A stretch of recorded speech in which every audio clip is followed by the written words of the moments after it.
Este encontro foi pensado para vocês, com vocês, junto de vocês. Serão 2 dias de programação intensa, com a participação de especialistas de excelência do Brasil e do exterior.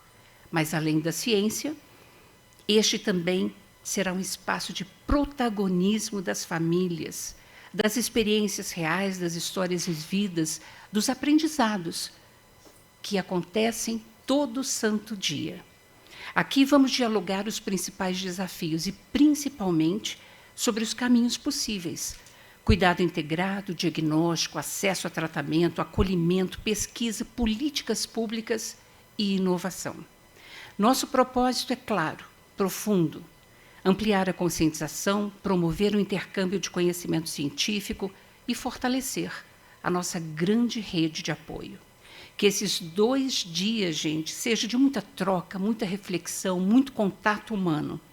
Aproveito já para agradecer aos nossos patrocinadores: Platinum, Praxis e Liva Nova, Silver, UCB, Bronze, Prate Dona Doze, e aos nossos apoiadores institucionais: Febra Raras, Casa Hunter, Fundação Simons e Liga Brasileira de Epilepsia.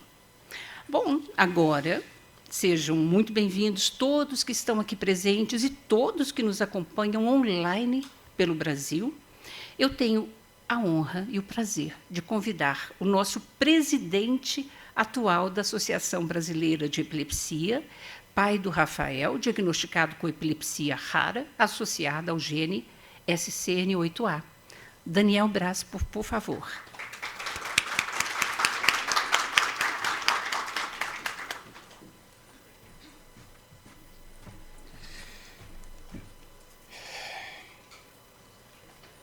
Bom dia a todos, a todas.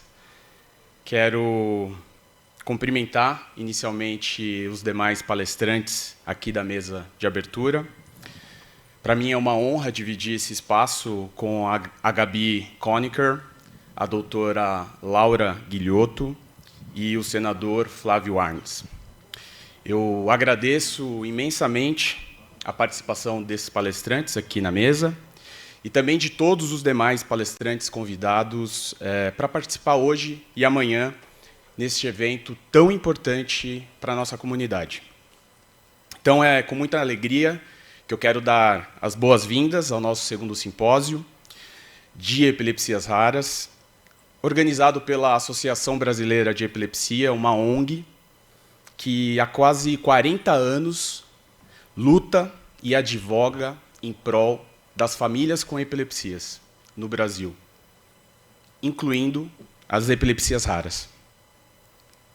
A gente está aqui em São Paulo, teremos 2 dias de programação em um modelo híbrido, contando com a participação presencial de aproximadamente 100 pessoas por dia e virtual com mais de 300 pessoas.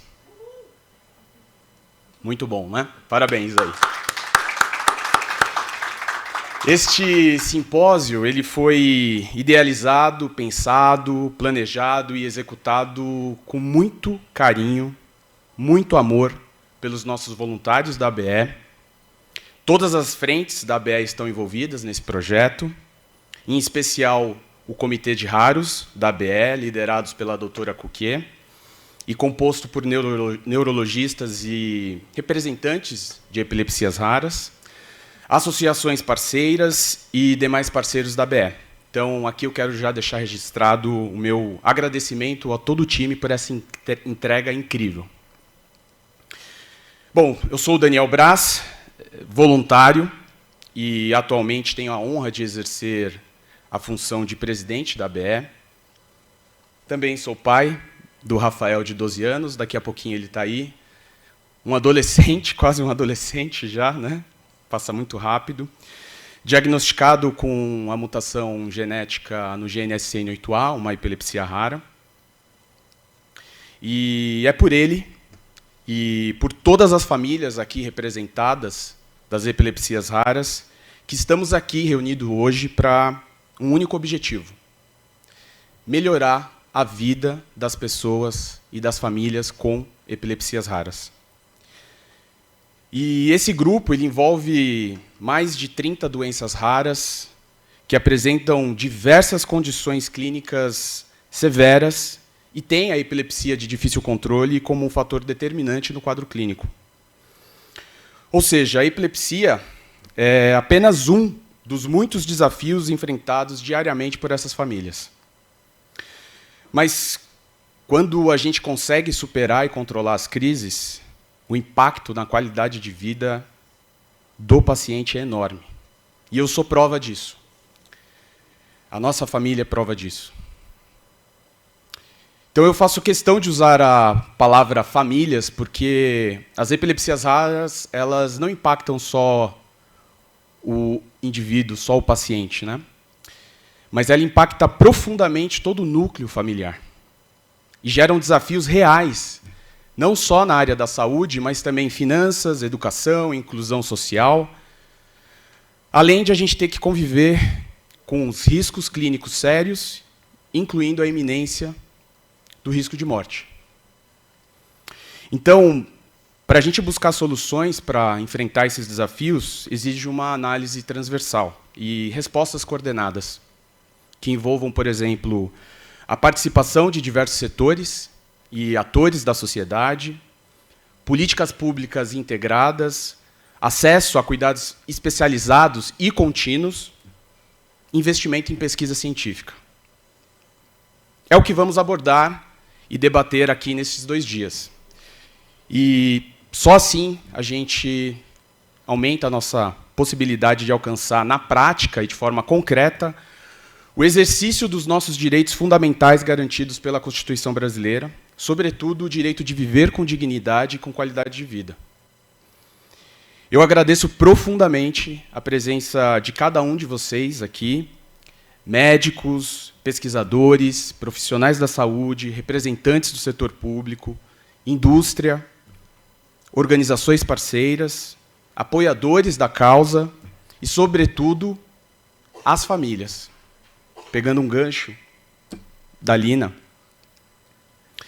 Todos nós somos parte essencial para a gente conseguir mudar esse panorama e proporcionar uma vida mais justa, digna e plena para as nossas famílias com epilepsias raras.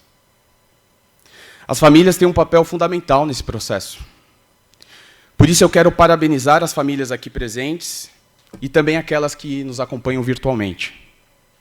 Nós somos os protagonistas dessa causa. A nossa presença, a nossa voz, o nosso engajamento é o que vão fazer a diferença. A participação ativa das famílias fortalece o nosso movimento, amplia a nossa capacidade de mobilização na sociedade para a gente conseguir promover as mudanças reais que a gente precisa. Sem dados, não há pesquisa científica, sem políticas públicas, não há garantia dos nossos direitos.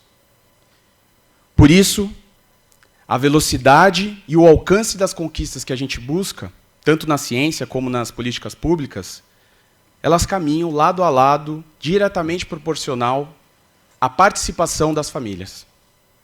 Então, que esse simpósio seja mais um marco desse engajamento e de união das famílias, em conjunto com o reconhecimento e apoio dos demais setores da sociedade, para que a gente possa construir e alcançar avanços concretos no curto prazo e por um futuro cada vez mais inclusivo, acessível e cheio de possibilidade para todas as famílias com epilepsias raras.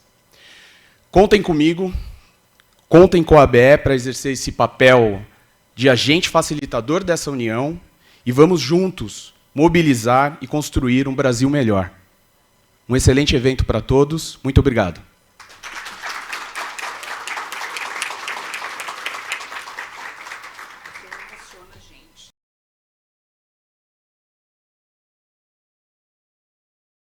Vamos iniciar o painel 1. Vocês topam comigo? Ah, vi um monte de positivo. Ok. Então é o seguinte, como nós estamos com uma instabilidade na internet, no hotel e na região, então, caso a gente consiga, durante este nosso evento pela manhã, quem sabe nós conseguimos depois chamar os nossos 3 convidados online, ok? Então, vamos agora dar início ao nosso painel 1. Tema: pesquisas de sintomas, descrição de casos e história natural da doença. Como ajudam o paciente e até onde vão?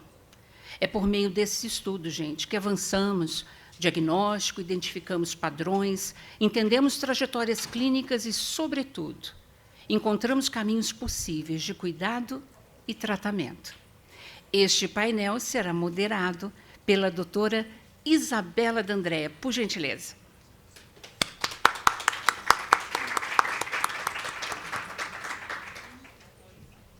Doutora Isabela D'Andrea é voluntária da ABE, neurologista, epileptologista e neurofisiologista pela Universidade Federal do Rio de Janeiro e pela Universidade Federal de São Paulo.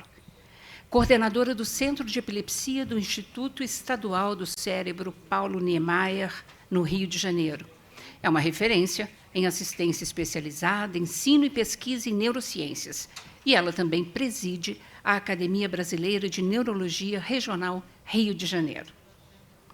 Teremos conosco presencialmente, convido ao palco, Dr. Charles Lourenço, geneticista clínico da USP Ribeirão Preto.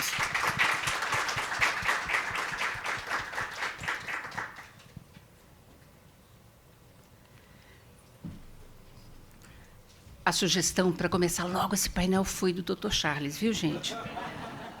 Ele é especialista em doenças genéticas raras.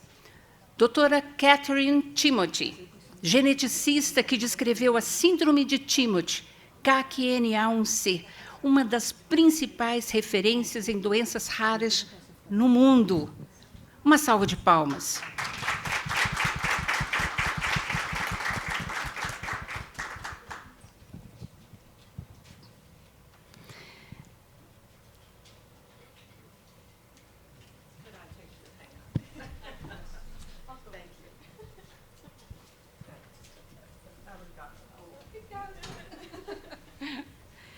É uma lenda viva, gente.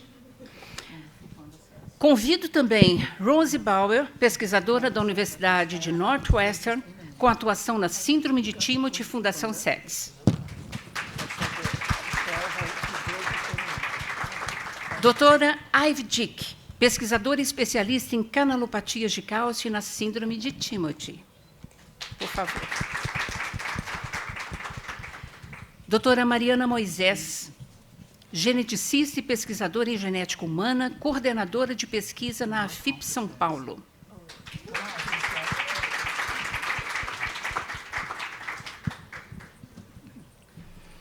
E o Dr. Rafael João, neurologista, neurofisiologista clínico, membro do corpo médico do Instituto de Neurologia de Goiânia. Bem-vindo.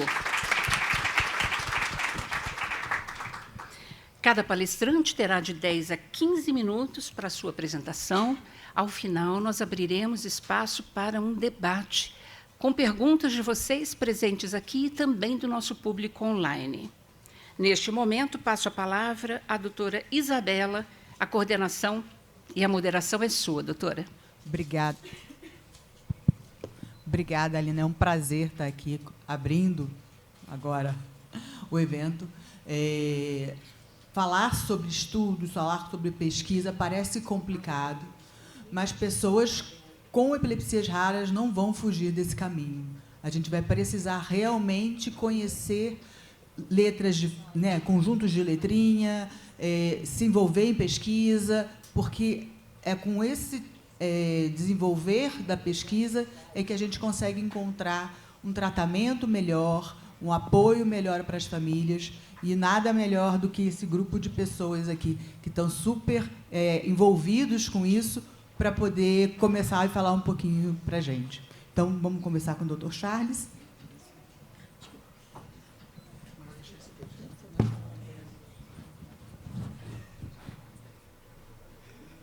Não, o pior é que eu estava contando que ia ter mais tempo, né? Obrigado. Bem, A ideia inicial era tentar mostrar a aplicação da genética ou da medicina genômica em como você ter identificação genética da doença rara pode auxiliar no desenvolvimento de terapias, até no surgimento de terapias e mesmo no melhor segmento do paciente. Esses são os meus conflitos de interesse. Bem, eu acho que a gente pode falar agora que estamos vivendo a era da medicina personalizada, ou melhor, a era da medicina de precisão, em que a identificação do gene pode, de fato, auxiliar na forma de conduzir melhor o caso do paciente.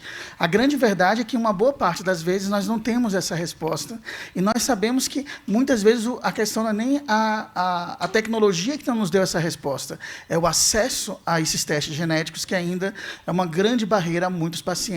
E mesmo aqueles que têm acesso, ainda temos dados de que até 30% dos pacientes que chegam a fazer até estudos de genoma completo ainda não têm um diagnóstico. Mas, apesar disso, a gente mudou bastante o paradigma no diagnóstico de doenças raras. Por isso que a gente pode falar que vivemos essa era da medicina molecular, da medicina de precisão. Mas a grande verdade é que a gente teve um avanço em um pouco menos de uma década, né, de estudos em que a gente tinha que pensar na genealogia, imaginar a característica clínica, identificar genes ou gene possível para a gente poder fazer alguns testes genéticos, e que muitas vezes a jornada para o diagnóstico era tão exaustiva que às vezes até mesmo a família já nem sabia mais, e mesmo o médico, qual era a razão de fazer aqueles testes, né, qual era o grande objetivo. Porque, às vezes, há muitas perspectivas diferentes, né? A família imagina que, descobrindo a causa, necessariamente vai ter uma terapia específica, e a gente sabe que nem sempre isso é verdade nesse momento. Mas isso não quer dizer que, descobrindo agora, a gente não vai poder contribuir para poder formar, digamos, até um número de pacientes em que seja possível começar a ver possibilidades terapêuticas, até para atrair interesse de indústrias farmacêuticas em comercializar, em desenvolver mais aquela terapia. É uma longa jornada, né? Só para ter uma ideia, para as doenças raras, toda vez que a gente tem uma terapia aprovada, é quase soltar fogos de artifício, porque, na realidade, a gente consegue isso, muitas vezes, em menos de 1 a 2% dos casos. Toda vez que começa um estudo clínico, a chance de chegar ao final com uma molécula viável para um tratamento e sendo aprovada pelas agências reguladoras, infelizmente, acaba sendo muito baixa. Muitos estudos morrem nesse caminho, ou na fase 1, na fase 2, na fase 3. Eu acho que isso é uma coisa muito importante, porque não deixa de ser um jogo de risco, né? Então, é preciso acreditar que há um potencial mercado para aquilo e sem necessariamente trazer riscos para o paciente. E eu acho que a ideia seria justamente mudar a nossa pirâmide, né? Hoje, digamos, eu posso falar hoje mesmo, né? Vivemos numa época em que, uma boa parte das vezes, estamos diagnosticando pacientes em que já há sequelas irreversíveis e que, muitas vezes, não há muito o que tratar do ponto de vista específico, mas sim do ponto de vista sintomático, o paciente. A ideia seria a gente conseguir mudar essa pirâmide para a gente começar a ter a possibilidade de prevenir antes de surgir a doença, de a gente poder tratar em tempo, ou até antes mesmo de começar os sintomas, ou logo no início dos sintomas. E, claro, sempre vai haver casos em que, infelizmente, a gente não vai poder mais fazer algo por aquele paciente de maneira específica, mas podemos melhorar as condutas terapêuticas e como fazer melhor o acompanhamento dele. Mas eu ainda acho que nosso sonho é fazer essa pirâmide aí, em que a gente consiga prevenir. Daí, agora, esses estudos que eles estão fazendo de teste do pezinho genômico agora, mesmo assim, a gente sabe que ainda vai ser uma longa jornada até definir quais as condições potencialmente tratáveis, e o que é que a gente pode falar como prevenível, até que ponto a gente pode prevenir, porque, na realidade, na medida que a gente muda a história natural de uma doença, outros desafios passam a surgir também. Ops. Eu acho que isso foi muito potencializado pela queda do valor das tecnologias de sequenciamento. Para vocês terem uma ideia, sequenciar um gene no passado era extremamente caro. Só para vocês imaginarem, o projeto Genoma Humano um genoma custou $1 bilhão, e demorou 10 anos para a gente conseguir fazer isso.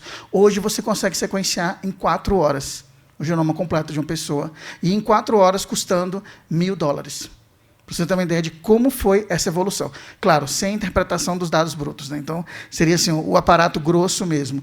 E, para você ter uma ideia do impacto disso, seria mais ou menos a gente dizer que o valor de uma casa de $250 mil hoje custa $10, ou de um carro de $25 mil passou para $1. para você ver como houve um barateamento das tecnologias de sequenciamento. Por isso que hoje a ideia de sequenciar, inclusive até um dos PCDTs que o governo fez, mostrou que é muito mais barato pagar um exoma do que você fazer ressonância, fazer um monte de outros exames e ficar repetindo se encontrar um diagnóstico. Embora isso não tenha virado prática ainda, a ideia é de que você pode economizar custos fazendo testes genômicos mais direcionados para essa população. Para você ter uma ideia, isso tudo aqui é uma curva mostrando todos os genes de epilepsia que foram sendo descobertos a partir do avanço das tecnologias de sequenciamento.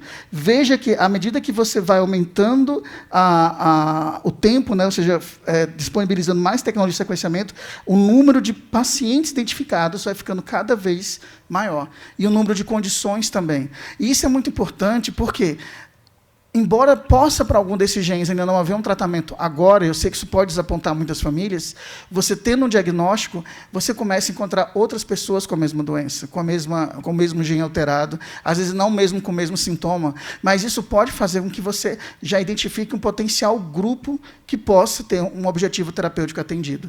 É verdade que, às vezes, pode ser uma situação de uma doença ultra rara, né? Ainda temos as raras, as ultra raras, as ultra raras, em que você vai ter, às vezes, menos de 10 pacientes do mundo, e aí fica aquela situação em que, às vezes, tem que desenvolver a terapia para N igual a 1, para algum paciente. Mas descobrir a base molecular da doença, ela é muito importante para você começar a mudar o perfil. Eu acho que a melhor história é a do SCN8A. Isso foi de um artigo recente mostrando como a identificação do gene do SCN8A levou à formação de grupos e a capitalização de, digamos, grants, para você começar a desenvolver as primeiras terapias, e isso foi culminando com o desenvolvimento do primeiro estudo em 2020, utilizando oligonucleotídeos. Então, para você ter uma ideia de como, em pouco tempo, né, para mim isso é um pouco tempo, em termos para quem era, como a gente via como era demorado antes, a gente conseguia encontrar um gene, conseguia encontrar um número de pacientes, e, de repente, se descobriu que esse mesmo gene, que poderia causar epilepsia devastadora em alguns pacientes, poderia, em outros, causar apenas deficiência intelectual não sindrômica. Então, para você ter uma ideia de que, a partir daí, você começou a ampliar também até a expressão fenotípica da doença, e isso é interessante por quê? Porque mostra até onde vai o espectro da doença. E isso potencializa o número de pacientes que podem ser beneficiados por esses estudos. E não é por acaso que muitos genes envolvidos em deficiência intelectual estão também envolvidos em vias de epilepsia e vias de transtorno do espectro autista também. Então, acaba sendo vias que convergem. Mas é interessante mostrar, isso não foi só para o SCN8A, a gente tem vários outros exemplos, como a Fundação Pura também, com a mutação no gene Pura, e outras doenças em que a identificação do gene foi necessária para você começar a ter grupos, o advocacy, que a partir daí foi capitalizando recursos científicos para melhor compreender aquela doença, e você compreende melhor criando os estudos de doenças de história natural, que vão ser falados aqui também, a importância desses estudos. Então, isso tudo converge nesse ciclo em que nós temos a medicina de precisão personalizada aplicada com ao desenvolvimento de terapias específicas para esse grupo. Isso, para o câncer, hoje já é uma coisa que ninguém questiona. Muitas terapias hoje são focalizadas para o tipo de mutação somática que está apresentada naquele tumor, e, no caso, até para algumas formas de síndromes com predisposição hereditária a neoplasias também, e isso vai, aos poucos, modificando. Hoje mesmo, até o tratamento da fibrose cística se baseia também no tipo de mutação, para ver se você pode ser candidato ou não para alguma dessas novas terapias, como o Trikafta, em que você precisa, por exemplo, ter um determinado tipo de mutação que vai ter a melhor resposta clínica para aquele medicamento. E assim, eu quis colocar alguns casos para mostrar como a identificação da doença muda muito a percepção e abre potenciais terapêuticos. Um dos exemplos é a história desse garotinho aqui. Eu vou resumir, já que a gente não está tão enfocado no diagnóstico diferencial. Esse garoto estava com diagnóstico de transtorno do espectro autista, tinha um atraso marcante de fala, apresentava diversas estereotipias. Com cerca de 4 anos de idade, ele começou também a ter crises epiléticas. Ele demorou muito para começar a usar o banheiro. Ele teve um atraso global. No entanto, a ressonância de encéfalo era completamente normal, não havia nenhum fator perinatal para aquilo, não havia história familiar ou de deficiência intelectual ou de transtornos do espectro autista. E, na realidade, ele fez uma extensa investigação chegou a fazer todo tipo de teste, repetir ressonância. O que era possível na época dele foi feito, mas no final se atribuiu para a família um risco empírico de ter uma outra criança afetada com espectro autista, sem considerar tanto a questão da epilepsia, que muda um pouco essa percepção, porque você imagina que tem um elemento a mais aí que pode indicar uma causa genética, e o casal acabou tendo um outro filho que também é afetado pela doença. Então, para você ver que a gente tem que ter muito cuidado com o aconselhamento genético quando você não tem o gene identificado. Na realidade, depois esse casal acabou, depois do segundo filho também ter sinais autísticos, fizeram um exoma completo e viram que tinha uma mutação no gene SLC6A8, que está no cromossomo X. Então, e a mãe era portadora, mas as mulheres com a mutação nesse gene geralmente não desenvolvem sintomas, algumas podem desenvolver, mas a maior parte tem uma inativação preferencial desse cromossomo X, que tem a mutação e não desenvolve sintoma nenhum. E, na realidade, ela também tinha a mutação, então, se a gente soubesse disso antes, teria orientado o casal que era 50% de chance de ter um outro menino afetado ou uma filha portadora, e poderia ter sido feito, por exemplo, a seleção de embriões, que era um casal que poderia ter pago isso daí. Certo? Infelizmente, o terceiro filho deles, felizmente, não tem a doença. E, curiosamente, é uma doença que é um transportador da creatina cerebral que poderia ter sido diagnosticado se tivesse sido feita uma ressonância com espectroscopia. Porque, quando você faz espectroscopia, você vê que esse paciente não tem o pico da creatina. Né? Só para vocês terem uma ideia. Aqui, ops. Deixa eu mostrar. Esse pico aqui da creatina está presente aqui. Você vê que na ressonância ele está bastante diminuído. O grande problema é que ressonância com espectroscopia custa muito mais, né? Então, o Sistema Único de Saúde, quando você consegue fazer uma ressonância, você já fica muito feliz. E, muitas vezes, por exemplo, no meu caso, como muitas crianças precisam fazer com sedação, pode demorar até 1 ano para conseguir fazer ressonância. Aí eu trabalho em APAES, que são instituições sem fundo lucrativo, em que, por exemplo, eu consegui a ressonância de um paciente e já estou há 2, 3 anos. Então, se for para esperar pela ressonância, eu nunca vou ter o diagnóstico dessa doença. Mas pelo teste genômico eu conseguiria. Então, assim, para você ver que você pode até, através dos testes genômicos, conseguir vencer algumas barreiras, porque aqui tem que ser uma ressonância especial. Então, se você pede com espectroscopia, até para os planos de saúde, eles até pedem para justificar por que você está pedindo isso, porque, na verdade, vai encarecer mais, vai demorar o tempo do exame, e nem todos os locais que fazem a ressonância magnética têm esse software para utilizar para fazer a espectroscopia. Então, isso é apenas para provar como, sim, ter o diagnóstico, ele muda a percepção. Às vezes havia outras pistas para serem feitas o diagnóstico antes, mas que não foram realizadas. E é curioso que você poderia diagnosticar também outras 2 doenças, inclusive uma delas está no teste do pezinho de alguns estados americanos, que é a deficiência da guanidina acetato metiltransferase, o GANT, e são 3 doenças que estão todas relacionadas com o ciclo da creatina. Só que a ligada ao X é a que mais imita transtorno do espectro autista. Esses pacientes, esse é um menininho afetado, ele tem estereotipias. Se você olhar rapidamente, ou talvez num consultório lotado de pacientes, ele vai ficar como um TEA nível 3. E aí, terapia de suporte, canabidiol, né? E você nunca vai ter o diagnóstico específico dele. Então, é por isso que a gente tem que ter muito cuidado com os nossos diagnósticos. Porque, às vezes, me perguntam, não, mas por que você está vendo paciente com autismo? Né? Porque identificar a base genética pode ser importante para... Eu acredito que todo autismo vai ser genético, mas, no momento, a gente consegue fechar até 40%, 50% dos casos. Quando tem epilepsia, chama mais atenção, então a chance de encontrar uma mutação genética é maior. E, infelizmente, aqui já é ele com o irmãozinho dele. O irmãozinho também afetado. Então, essa é uma situação que, por exemplo, ter o diagnóstico, mesmo que a criança tivesse nascido, se já houvesse uma terapia específica, o irmão poderia receber. E talvez prevenir os sintomas que fossem acontecer. Isso ele já vivenciou em algumas situações. Então, ter o diagnóstico do primeiro filho pode, sim, ajudar o restante da família também. Isso é um ponto importante, porque, às vezes, os irmãos têm a mesma doença, mas com apresentações diferentes. O mesmo gene, a mesma mutação, mesmo na mesma família, pode ter sintomas diferentes. Aqui, para você ter ideia, ele tem essa questão de tiques, de ficar olhando a TV, de ficar girando também. E aqui, isso é para mostrar que é uma doença metabólica. Infelizmente, o primeiro trial não deu certo. para a doença. O segundo, investiram numa segunda molécula que, infelizmente, também não deu certo, mas agora eles estão confiantes com a terceira molécula que está entrando em fase 3. Certo? Então, é para você mostrar que às vezes a gente não acerta de primeira, porque a gente imaginou que todos iriam responder muito bem à creatina, não responderam. Por quê? Porque, como é o defeito do transportador da creatina, mesmo dando altas doses, você não conseguia atingir níveis suficientes dentro do cérebro. E depois eles perceberam que, na realidade, não bastava só isso, teria que modificar também outros aspectos do metabolismo da creatina, como, por exemplo, o guanidino acetato. E depois perceberam que era preciso modificar a molécula da creatina para melhor fazer essa passagem pela barreira hematoencefálica, que é a fase que nós estamos atualmente, que a gente está com esperança de que esse novo estudo mostre isso. Mas vocês entendem que, para poder fazer até o estudo, eu preciso ter pacientes. E eu preciso ter essa população identificada previamente. Então, se a gente não tem diagnóstico, não tem paciente. Por isso que você vê que nos Estados Unidos, e eu até entro em contato com vários programas de fundações americanas para ajudar o diagnóstico dos nossos pacientes, porque, na realidade, eu sei que a gente conseguindo isso, a gente consegue aumentar o N de pacientes e trazer e começar a evocar a possibilidade de estudos terapêuticos. Eles têm também uma fundação da creatina lá, que agora eles reúnem as três desordens, né? Eles não conseguiram ainda justificar que essa doença entre no teste do pezinho, apesar de tecnicamente ser possível fazer no teste do pezinho, porque ainda não tem um tratamento viável.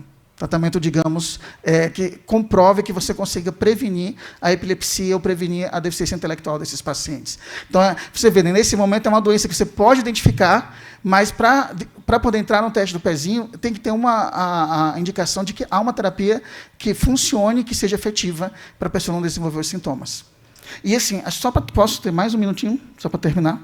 Esse é um outro caso, que é uma história bonita, que até virou um artigo também científico, que foi quando essa família, a paciente Mila, através, de novo, né, de um estudo genômico, ela foi identificada com uma rara forma de epilepsia hereditária regressiva, chamada CLN7, né, lipofuncinose seróide neuronal tipo 7. Aqui é um pouco da história dela. Ops, acho que tem que apertar ali.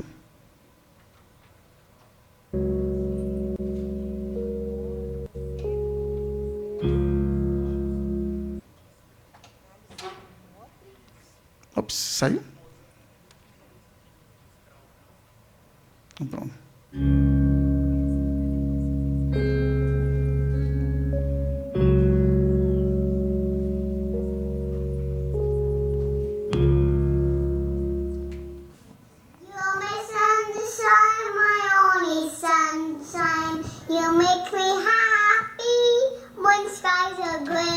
So our daughter's name is Mila Virginia Makovets.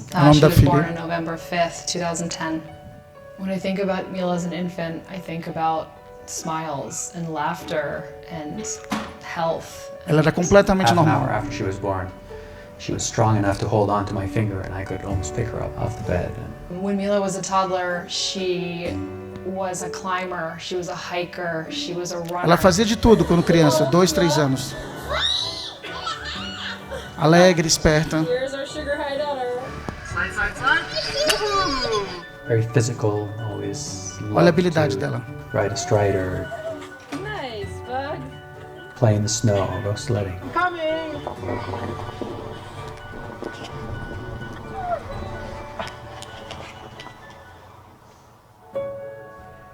We noticed that Mila was getting stuck on her words. She would say, "Mommy, mommy, I have to. Mommy, I have to," and not be able to. Ela começou a gaguejar, ela não gaguejava antes. We started noticing that her feet were slightly unturned and she was walking strangely. Ela começou a ter problema para andar. And then at 4 years old, we noticed that she pulled books in close.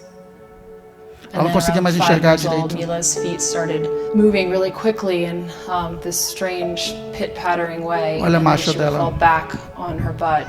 And every time she stood up, she would fall back and stand up and fall back. You know, we took her around to different doctors who never could really kind of figure out what was going on with her. And then time passes, and then in just 1 month, everything can change. She could no longer see anything. Perdeu a visão completamente. What's brought her so much happiness is playing with her toys and looking at her books and watching TV and playing with her brother, and suddenly it looked like she could no longer play with anything. it's so hard to see such a outgoing little girl not be able to play with other kids and not be able to play with toys. Ela falou assim, tão triste ver uma filha não poder brincar com outras crianças.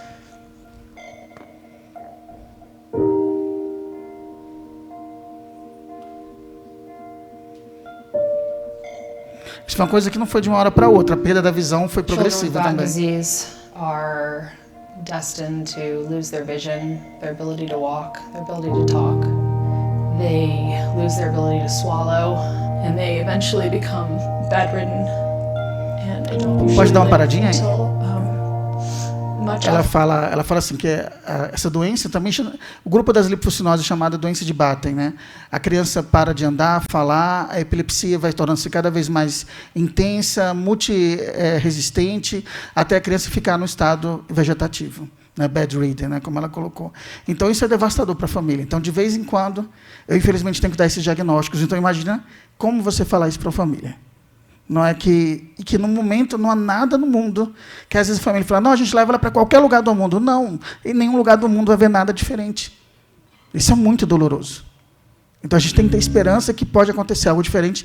E nesse caso teve, porque ela entrou em contato com o pessoal da universidade, lá em Harvard, que publicou um artigo falando sobre o uso de oligonucleotídeos para alguns tipos de mutações intrônicas. E justamente ela tinha essa mutação específica nesse gene. E eles entraram em contato. Como eles tinham uma verba de pesquisa lá, eles sintetizaram um oligonucleotídeo específico para a mutação deles. Logo depois disso, a gente teve um diagnóstico da mesma doença lá em Rio Preto. Então, assim, eu fui correndo atrás do mesmo pessoal e eles disseram, não, tem razão, mas temos um problema. Essa mutação da sua paciente já não consegue mais responder ao nosso tratamento. Porque ela é uma mutação muito especial. Olha que tristeza, né? É uma mutação, a sua tem um outro tipo de mutação muito rara também.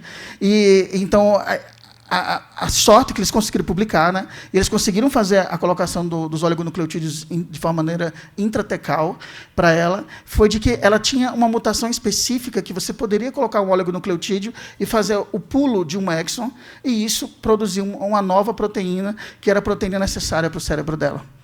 Certo? Qual era a chance disso acontecer? E, assim, na realidade, isso foi específico para a mutação dela. Então, para você ver que não basta ter o diagnóstico, ou seja, até o tipo de mutação influencia também essa questão, até mesmo para essas terapias que trabalham com manipulação de RNA. E às vezes, agora, claro, nem toda terapia aí foi um sucesso, né? Mas, infelizmente, a gente não conseguiu ainda traduzir para todos os pacientes que têm esse tipo de lipocinose. Agora, em alguns casos, o diagnóstico da lipocinose específica pode se reverter numa terapia que, digamos, não importa o tipo de mutação, importa que você tenha a doença. E um exemplo foi a história desse paciente australiano, que ele começou a desenvolver também uma epilepsia, era um garoto também saudável, e ele começou a desenvolver uma epilepsia de uma maneira assim, de repente, quando ele estava com 3 anos de idade, quando ele estava dizendo adeus na escola, ele começou a ter uma crise tônico-clônica, e 9 dias depois ele desenvolveu uma crise de 12 minutos, uma crise mais prolongada, e desde então eles tentaram de todo modo tratar, viram que ele já tinha um atraso de fala, mas assim, não chamava tanta atenção, foi depois das crises que eles começaram a olhar a história por detrás, e esse garoto, infelizmente, assim, estava evoluindo muito rápido, chegou a ter vários diagnósticos de outros tipos de epilepsia também, por conta disso, inclusive ficou como descargas occipitais, espalhando-se para a região temporal esquerda dele. E, assim, ele começou a fazer alguns testes genéticos, mas ninguém estava encontrando um diagnóstico, até que, quando ele conseguiu fazer a ressonância, que foi bem próxima, o cara da ressonância colocou uma observação. Cerebelo extremamente atrofiado para o tipo de... Geralmente, quando você tem epilepsia, você não espera um cerebelo tão atrofiado, a não ser que seja por anos de uso de alguns anticonvulsionantes. Mas, no caso dele, chamou a atenção que era muita atrofia cerebelar. E ele colocou a nota, sugiro investigar a lipofucinose seroide neuronal. A questão é que há 14 tipos.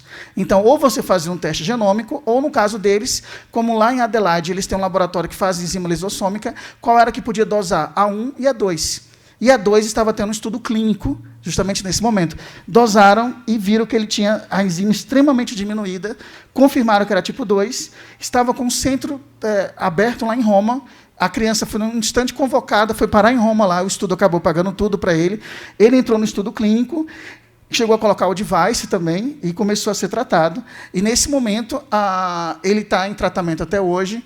Você conseguiu estabilizar a doença, mas ele teve algumas perdas que a gente não consegue recuperar. Aqui é ele e o irmão dele. O irmão dele foi testado, não tem a doença. Tem apenas uma das mutações, mas a enzima é normal. Mas, assim, hoje a gente sabe que está surgindo um segundo problema nesses pacientes. Alguns deles podem começar a desenvolver perda visual também, como acontece em outras linfocinoses. Mas antes a gente nem sabia que isso podia acontecer, porque a epilepsia era tão rapidamente progressiva que a criança ficava no estado vegetativo que você nem conseguia observar se havia perda visual ou não. Agora eles estão começando a ver isso. Então, alguns pacientes com esse tipo de linfocinose estão tendo que fazer uma outra terapia gênica para poder fazer a correção da perda visual. Então, isso é muito importante para mostrar que, às vezes, você consegue mudar a história da doença, mas você não consegue curá-la completamente. Acho que esse é outro ponto também, que a doença genética, como eu digo, às vezes, para curar, só se você nascer de novo. O que a gente consegue fazer é o tratamento sintomático e, muitas vezes, estabilizar a doença. E se você olhar outras doenças, como hipertensão arterial, diabetes, a gente não tem cura para elas. A gente consegue ter um tratamento sintomático que é ao longo da vida. Então, esse é um ponto importante também. Muito obrigado.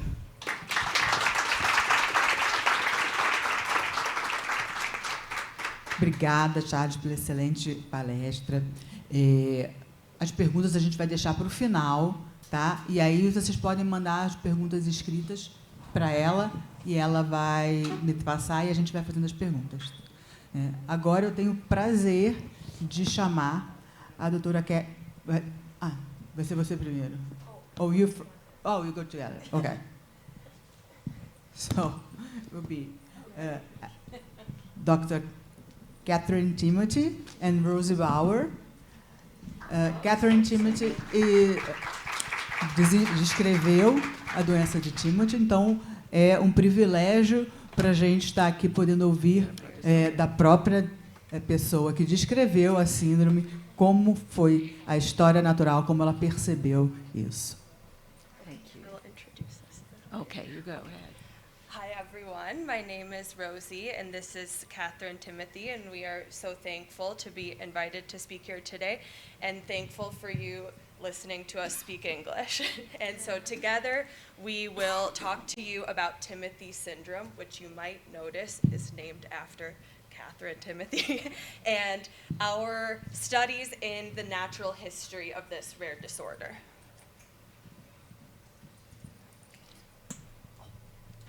Okay. CACNA1C, or sometimes we call it, well, actually, we always call it CACNA1C, but we sometimes call it CACNA1C, because for shorter. Fica mais fácil. It's a calcium voltage 1.2. Ele é voltagem de cálcio e ele é codificado para a subunidade do alfa-1. A proteína alfa-1 tem a estrutura que contém 4 domínios repetidos, cada um com 6 hélices transmembrânicos com a membrana celular. Isso inclui as alças intra- e extracelulares.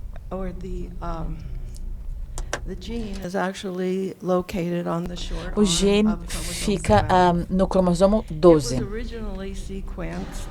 Esse gene foi sequenciado inicialmente e identificado por Schultz no ano de 1993. Eu tive a grande oportunidade de estar num laboratório em que a gente estudava QT longo. Eu tenho uma experiência vasta em cardiologia. Então, infelizmente, eu não sou super bem informada com relação à neurologia. Mas, 11 anos depois da descoberta desse gene CACNA1C, o nosso laboratório, que estava sob a direção e a expertise de Wilawski, conseguiu identificar uma mudança no CACNA1C. Era um glicema no exônio 8A. Nós tínhamos 13 crianças que estavam sendo estudadas, todas com QT longo, isso associado à sindactilia. Todas essas crianças tinham a mesma mutação no CACNA1C. Esse foi o primeiro trabalho que publicamos em 2004, que associava com um canal que causava TEA. Então, o distúrbio levou meu nome de síndrome de Timothy. Depois, em 2005, encontramos uma segunda mudança, mas era exatamente no mesmo lugar, porém no exon 8.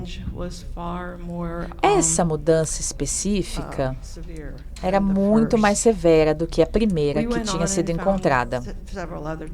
Encontramos várias outras mudanças no CACNA1C, também associadas em alguns casos com problemas neurológicos.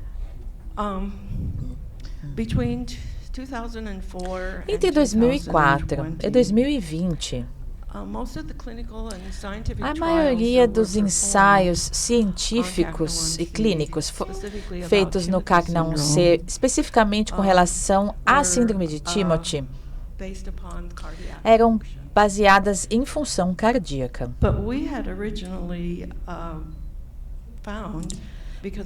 Porém, encontramos, por estudos de expressão, nessa mudança no CACNA1C, tinham mudanças sistêmicas.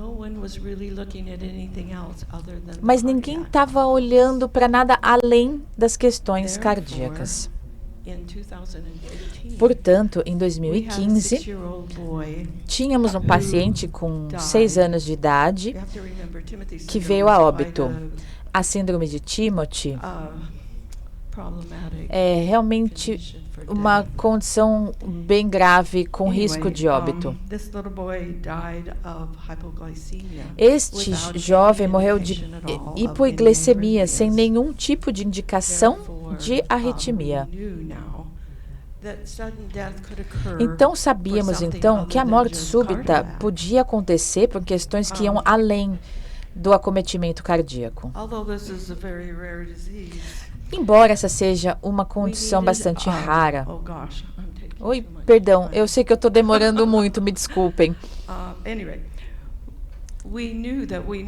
Nós sabíamos que precisávamos de um estudo de história natural. Então a gente vai falar justamente sobre isso. Aqueles pais entenderam que os médicos com quem eles lidavam sabiam muito pouco sobre coisas que não eram cardíacas. Esse era o nosso propósito na hora de pensar na história natural. Eu vou então pedir que a Rosie assuma aqui o microfone, porque ela foi muito importante nesse histórico todo. Eu posso usar esse microfone então. Bom, conforme a Catherine falou, nos 30 anos que ela passou seguindo as crianças com a síndrome de Timothy, tínhamos dados o suficientes para sugerir que a gente precisava documentar todas essas características sistematicamente. E a gente fez isso da seguinte forma. Nós pedimos uma aprovação, um consentimento para conversar com todas as crianças, pedir que elas respondessem um questionário pelo Google Forms. Por causa disso, por causa do trabalho da Timothy de ter esse relacionamento com todos esses pacientes com a síndrome de Timothy, contatamos todos os casos que conhecíamos na época, inclusive falando com pais que tinham infelizmente perdido seus filhos para a doença. Sabemos que podíamos dar muitos benefícios a vários stakeholders. As famílias, como a Catherine mencionou, sabiam que queriam que o sistema de saúde levasse em conta outras questões além do comprometimento cardíaco. A gente precisava de dados para provar para os médicos que eles precisavam reconhecer e diagnosticar todas as características sistêmicas dessa doença queríamos falar com pesquisadores para dar para eles mais direção, mais informações para os estudos. Aqui eu tenho um timeline. Entre 2019 e 2020, trabalhamos na construção dessa pesquisa. E essa pesquisa foi construída baseada em qualquer característica que a Catherine tivesse ouvido de qualquer pai. Qualquer menção baseada nas experiências dos pais, a gente decidiu que precisava ser consultada para todos os outros pais, saber se mais alguém passou por aquilo. A gente fez também uma pesquisa abrangente, com sessões para todos os sistemas, todos os órgãos do corpo, todas as características experienciadas pelas pessoas. 2 anos passamos pegando consentimento e respostas, e depois, durante 1 ano, analisamos os dados, escrevemos um manuscrito. O nosso estudo de história natural foi publicado 1 ano atrás. Esta semana fez aniversário. Estamos celebrando, então, o nosso aniversário de 1 ano. Foi um esforço de muita gente junto, não só de nós. Então, nós ficamos muito felizes de ter conseguido realmente publicar esse estudo. Eu não vou falar muito tempo sobre os resultados em si, mas eu quero dar um panorama de tudo que foi pesquisado, como foi feito, e dar ideias de como as pessoas podem replicar o estudo. Esses são os sistemas que tínhamos ouvido falar. Isso escutamos de uma ou mais pessoas que passaram por isso. E o que as pessoas já achavam que podia ser atribuído à síndrome de Timothy. A gente passou por neurologia, pessoas que passaram por crises, mas a questão é, isso está relacionado à síndrome de Timothy ou seria alguma outra coisa? E foi isso que a gente fez. Nós pensamos em todas as características possíveis. Tivemos uma resposta muito importante, convidamos mais de 100 pessoas para participar e tivemos uma taxa de resposta de 85%. E isso pode, de fato, ser atribuído a relacionamento de confiança que foi construído com esses pacientes. Eles confiam na gente com as informações, eles têm fé que a gente vai fazer algo de significância depois. Então, foi uma honra ter uma taxa de resposta tão alta. Esse é o principal mensagem da do nosso estudo. A gente tinha uma ideia de que isso de fato seria o caso. A gente ia identificar riscos sérios para a morte súbita. Já que a gente já sabia da arritmia cardíaca, a gente sabia da hipoglicemia, que também era ameaçadora, e identificamos vários óbitos que eram causados por estresse respiratório. A grande mensagem, então, que a gente queria enfatizar nesse estudo de história natural é que deveria haver 3 riscos de morte súbita sendo monitorados e cuidados nessas crianças com a síndrome de Timothy. Eu queria, então, mostrar que nós não fizemos perguntas profundas sobre epilepsia na nossa primeira pesquisa. Perguntamos, você tem um diagnóstico de epilepsia ou desordem de crises? Eu não expliquei necessariamente os subgrupos da síndrome de Timothy, que não é super importante, mas eu queria mostrar que, sim, tínhamos muitas crianças que tiveram o diagnóstico de distúrbios epiléticos. E desde que a gente publicou o estudo ano passado, a Catherine vem tentando coletar mais dados detalhados dos componentes epiléticos. Ela vai falar um pouquinho sobre os resultados relacionados à epilepsia para quem quiser ouvir. Eu ainda estou aprendendo muito sobre epilepsia, então vou aprender com vocês. Mas eu queria dizer que a morte súbita ocorre em síndrome de Timothy para o exon 8A ou para o Timothy original e depois para o exon 8, que era o segundo tipo. Então, a morte súbita acontece em 32% no Timothy tipo 1 e 50% no Timothy tipo 2, que é um tipo de Timothy Syndrome, TS, muito mais severo. Antigamente, todas as mortes haviam sido atribuídas para a parada cardíaca. Porém, desde então, vimos que esses distúrbios de crises convulsivas são 68% para o TS1, 82% para o TS2.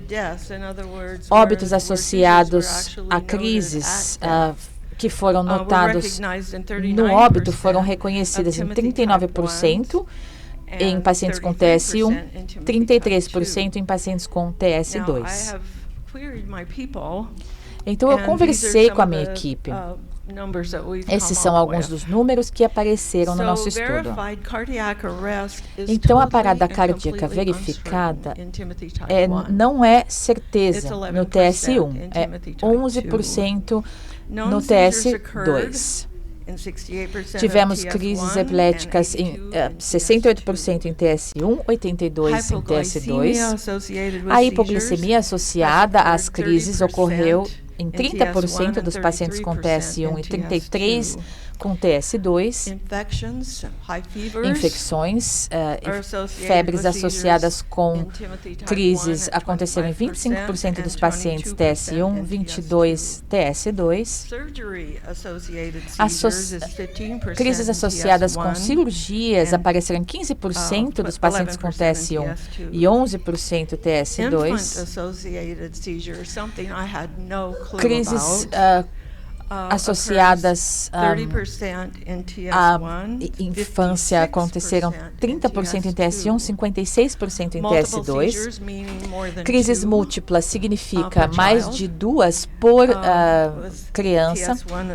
Aconteceu em 40% dos pacientes com TS1, 56% TS2. E eu fiquei muito grata de receber esse convite. Perdão.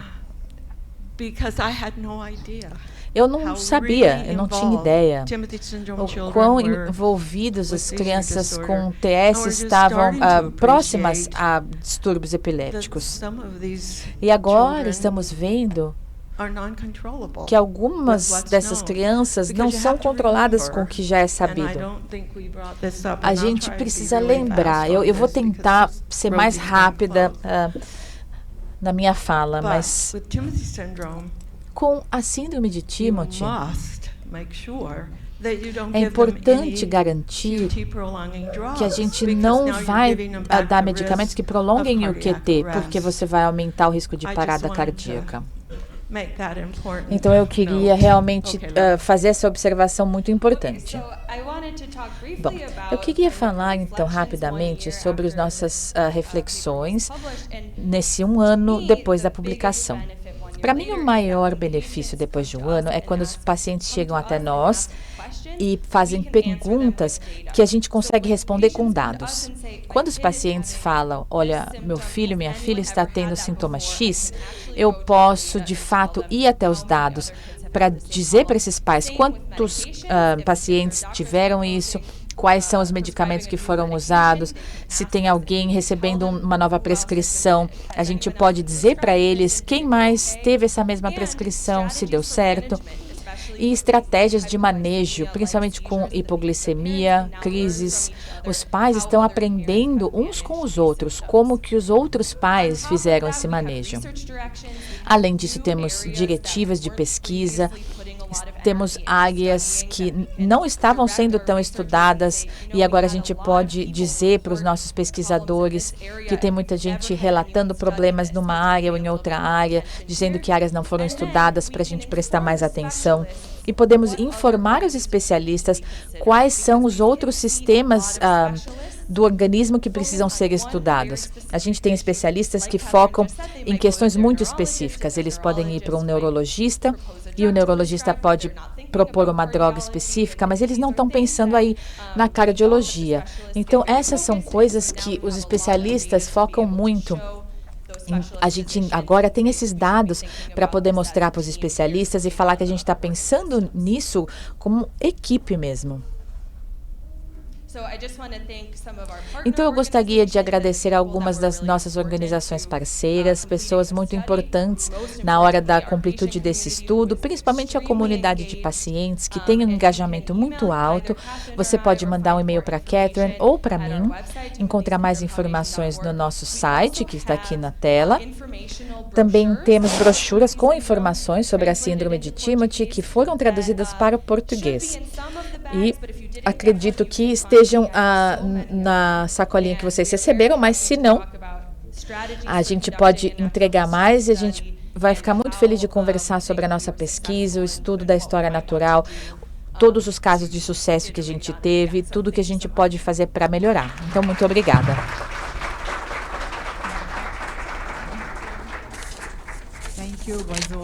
Muito obrigada, foi excelente. Agora nós vamos ter a doutora Ivy Dick para falar sobre as questões relacionadas de como a pesquisa pode ajudar, então, a você ter uma medicina de precisão, né, e como a gente pode ajudar as famílias.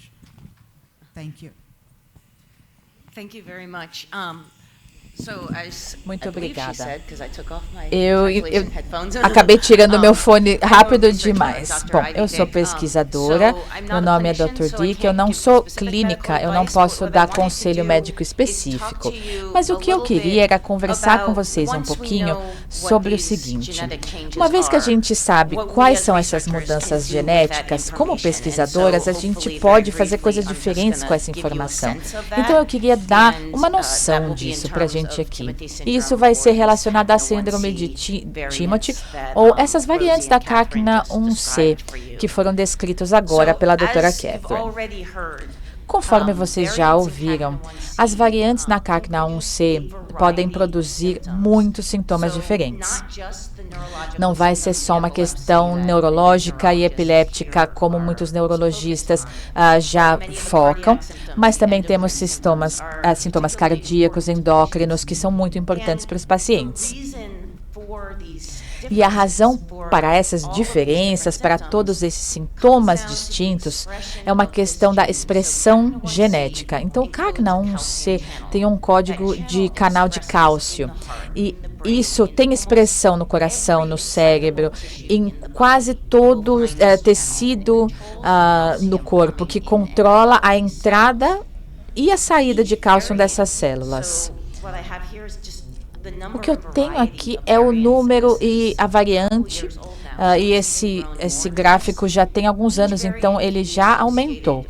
Cada um desses quesitos pode ser associado a sintomas diferentes. Essa é a maneira que você tem diferenças de um paciente para o outro sobre como a doença se apresenta. Uma questão que a Catherine mencionou, que eu gostaria de colocar aqui, é que os sintomas cardíacos, apesar disso ser uma conferência neurológica, quando um médico está focado num sintoma, a gente precisa lembrar que a gente tem distúrbios de múltiplas doenças, eles têm características cardíacas e drogas que tratam a parte cerebral, aprovadas pelo FDA, que agem em vários sistemas, estão listadas aqui no meu slide. Muitos desses medicamentos podem prolongar o intervalo QT. Se um paciente tem epilepsia, mas tem efeitos cardíacos também, isso precisa ser considerado, porque nenhum desses medicamentos deveria ser dado para um paciente com o distúrbio no CACNA1C, porque isso vai agravar outros problemas. Isso, então, é algo que precisa ser conhecido quando a gente estuda as crises epilépticas. A gente precisa entender de todos os outros sistemas do organismo. Com a síndrome de Timothy, com essas variantes da CACNA1C, muitas vezes essas variantes são descritas como função, ganho ou perda de função. Esse canal de cálcio que está deixando muito ou não está deixando cálcio suficiente entrar na célula. Temos medicamentos que podem bloquear a entrada do cálcio. Se você sabe que tem cálcio demais, a gente vai tentar bloquear isso. Mas a realidade é, para esses distúrbios de CACNA1C e para muitas outras doenças raras, inclusive algumas doenças mais comuns, essas perdas de função ou ganhos de função são descritas, mas não de forma suficiente. Eu não sei voltar o meu slide, infelizmente, então vou só passar para frente. Pronto, deu certo. Então, essa perda e ganho de função tem algumas descrições que não são suficientes para, de fato, comparar os sintomas com a mutação genética. A gente não consegue dizer essa mutação genética causa esse sintoma por causa da perda de função. Não é tão simples assim. Para a gente, isso significa que a gente precisa se aprofundar, entender um pouco mais sobre como funcionam essas mudanças genéticas, o que está acontecendo naquele canal. Isso é algo que o nosso laboratório faz muito. O que a gente sabe sobre esses canais de cálcio é que eles não simplesmente ligam e desligam. Eles ligam e respondem ao cálcio que está entrando no corpo, e eles desligam aos poucos ou eles desligam rapidamente. É por isso que eles têm essa função diferente no cérebro e no coração. Então, uma das coisas que a gente olha é a inativação dependente da voltagem. É como que esse canal liga ou desliga como resposta à voltagem. Então, a gente tem sinais elétricos no corpo. Esses sinais, se eles se prolongam, a gente não necessariamente quer que o corpo esteja fazendo a mesma coisa aquele tempo todo. Eu acho que ele talvez esteja numa apresentação automática, então desculpa a mudança de slides. O que eu estou mudando aqui é um experimento de voltagem. A gente está mostrando aqui uma corrente que entra na célula. Essa linha preta que está descendo é a corrente passando pelo canal. E o que eu pintei aqui de azul é o que a gente mostra, essa inativação dependente de voltagem. O canal fica aberto, a voltagem vai diminuindo ao longo do tempo. Nos canais de síndrome de Timothy, nós temos essas variantes que a doutora falou. A gente viu que o canal fica aberto muito tempo. Então, essa é uma característica de ganho de função, mas é um ganho de função num ponto específico de tempo durante essa despolarização do sinal elétrico. Esses são canais de cálcio. E o cálcio é muito importante para esses canais e para as células responderem. Então, além dessa resposta dependente da voltagem, eles também respondem ao cálcio diretamente. É isso que eu mostro aqui. Então, o DK, aqui, a queda nesse sinal aqui que a gente vê é muito mais forte, porque agora a gente está vendo o cálcio pedindo para o canal ser desligado. Agora, nos canais da síndrome de Timothy, TS... Opa, perdão, eu vou ter que achar meu slide de novo. Vamos voltar aqui. Então, nos canais de TS, essa inativação, dependendo do cálcio, ela some. Então, ela não está respondendo ao cálcio da maneira correta. Se a gente olhar como que os canais são ativados, ok? O que a gente vê é o quanto o canal se abre. A probabilidade de abertura, conforme essa curva aumenta, o canal abre mais. E é daí que você consegue esse canal dependente do cálcio. Conforme a voltagem no eixo X aumenta, a abertura também aumenta. E a gente sabe que para a síndrome de Timothy, esses têm uma alteração para a esquerda, quer dizer, você precisa de menos voltagem nessa variante para abrir a mesma quantidade, então eles acabam abrindo demais. Se a gente olhar várias dessas variantes, a gente enxerga que para essas três características, eles sofrem uma alteração. Cada variante tem uma assinatura específica. Às vezes você tem mais das mudanças de inativação, às vezes você tem mais da mudança da ativação. E se a gente juntar isso com o fenótipo, quer dizer, se a gente tem mais efeitos cardíacos, mais efeitos neurológicos, agora a gente começa a ver um padrão em que as mudanças de ativação correspondem mais ao fenótipo neurológico, especificamente essa mudança para a esquerda na ativação do canal, que parece ser muito importante para o funcionamento cerebral. Isso nos dá a habilidade de olhar para essas variantes e dizer, bem, é assim que isso causa essa questão. A gente não sabe todos os detalhes, mas a gente sabe que no coração a perda da inativação está levando ao QT longo ou a mudança na ativação está afetando o cérebro.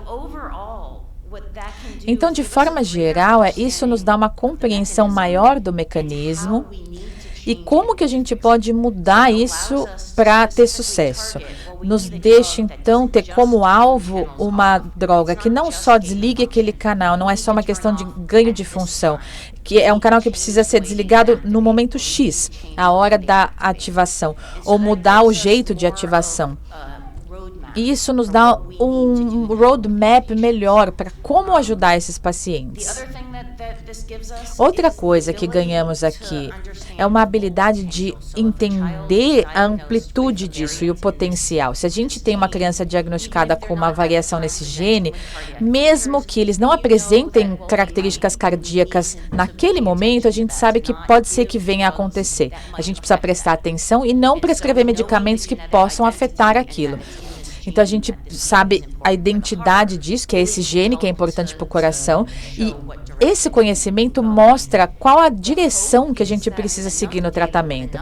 A esperança é, com dados o suficiente, quanto mais a gente entender essas mutações, em vez de ter que estudar todas as mutações e variantes individualmente, a gente vai ter um mapa em que a gente possa dizer, baseado nessa informação genética, a gente já sabe que a gente pode esperar uma coisa ou outra coisa. É aí que a gente quer seguir com relação a tudo isso. A gente ainda está num ponto que a gente precisa estudar um por um.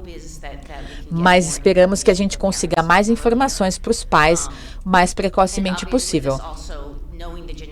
Além disso, a gente sabe a causa genética. Eu sei que vocês já ouviram falar sobre os nucleotídeos, as síndromes para esses distúrbios de Carnac-1C. A gente pode ter um gene-alvo e a gente só consegue fazer isso se a gente souber exatamente qual é a variante e qual é o alvo.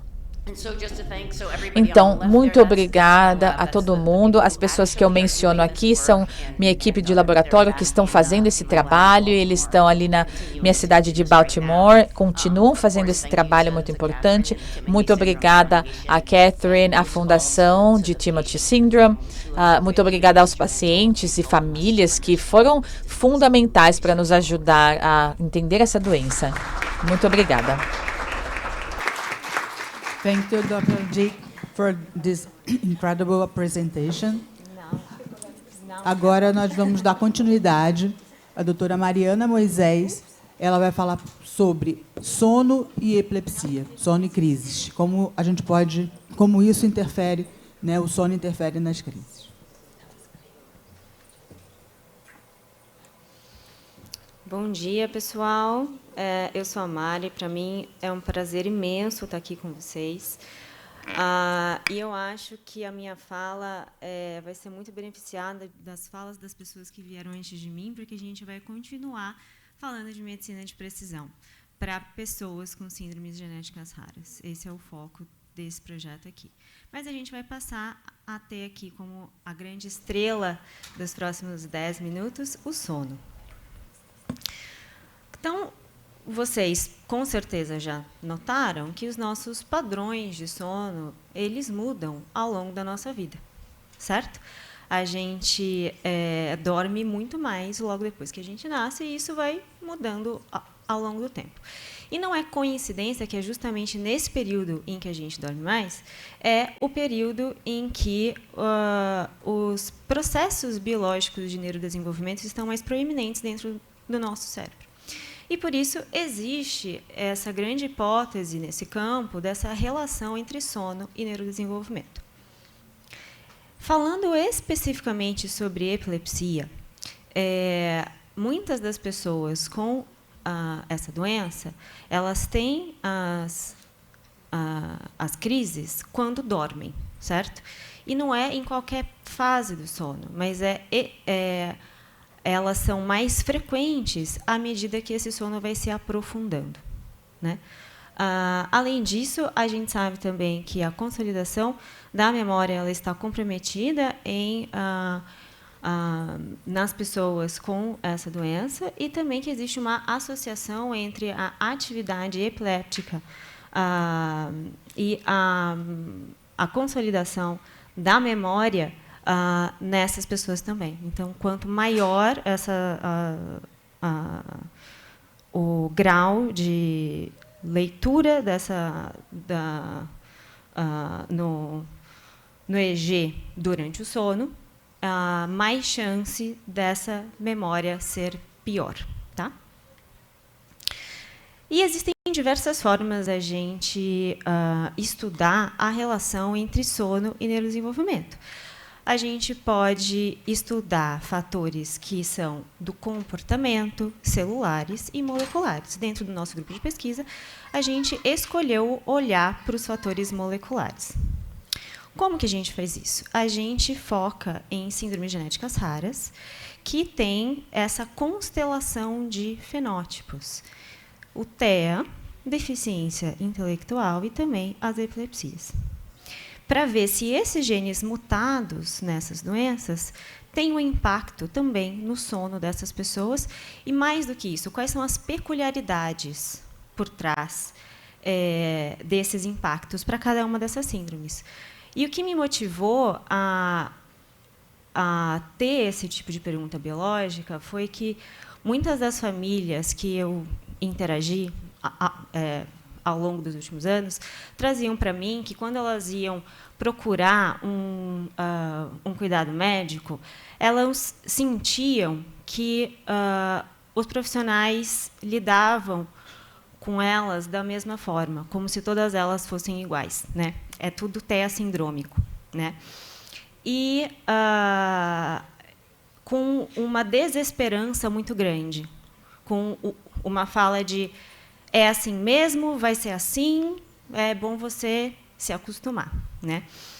E é justamente isso que eu quero atacar, né? Em que cada uma dessas síndromes vai ter um perfil específico, que nós precisamos delinear esse perfil para que a gente tenha medicinas preventivas, para que esses traços não se agravem ao longo da vida dessas pessoas. Então, nesse nosso protocolo de estudo, a gente tem essas 4 fases, em que a primeira delas é um questionário em que a gente pergunta para os pais dessas pessoas como que os filhos deles dormem, tá? Depois disso, nós temos uma avaliação neuropsicológica presencial. Depois disso, uma polissonografia, em que essas pessoas vêm para o laboratório, dormem lá conosco, né? Em que a gente avalia objetivamente o sono delas, e depois uma coleta de sangue para dosagens de marcadores inflamatórios. Eu mostro aqui alguns dados preliminares desses estudos, tá? Então, quando nós olhamos para o TEA sindrômico de forma geral, a gente vê que a prevalência de queixas de sono é ainda maior e é extremamente alta, dependendo da síndrome, é 100%. E é muito maior do que o TEA de forma geral, que é muito maior do que nas crianças sem TEA. O que reforça a relevância das queixas de sono nessas pessoas. Todos vocês sabem muito bem que, quando a gente tem uma noite de sono mal dormida, sendo neurotípico, neurodivergente, criança, adulto, né, a nossa vigília é muito impactada. O dia seguinte é péssimo.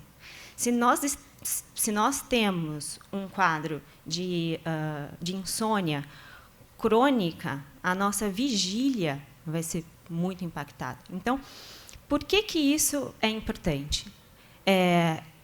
Essa informação, ela não me basta, certo? Porque ela tem que servir para que a gente detecte quais as queixas de sono específicas dentro de cada síndrome.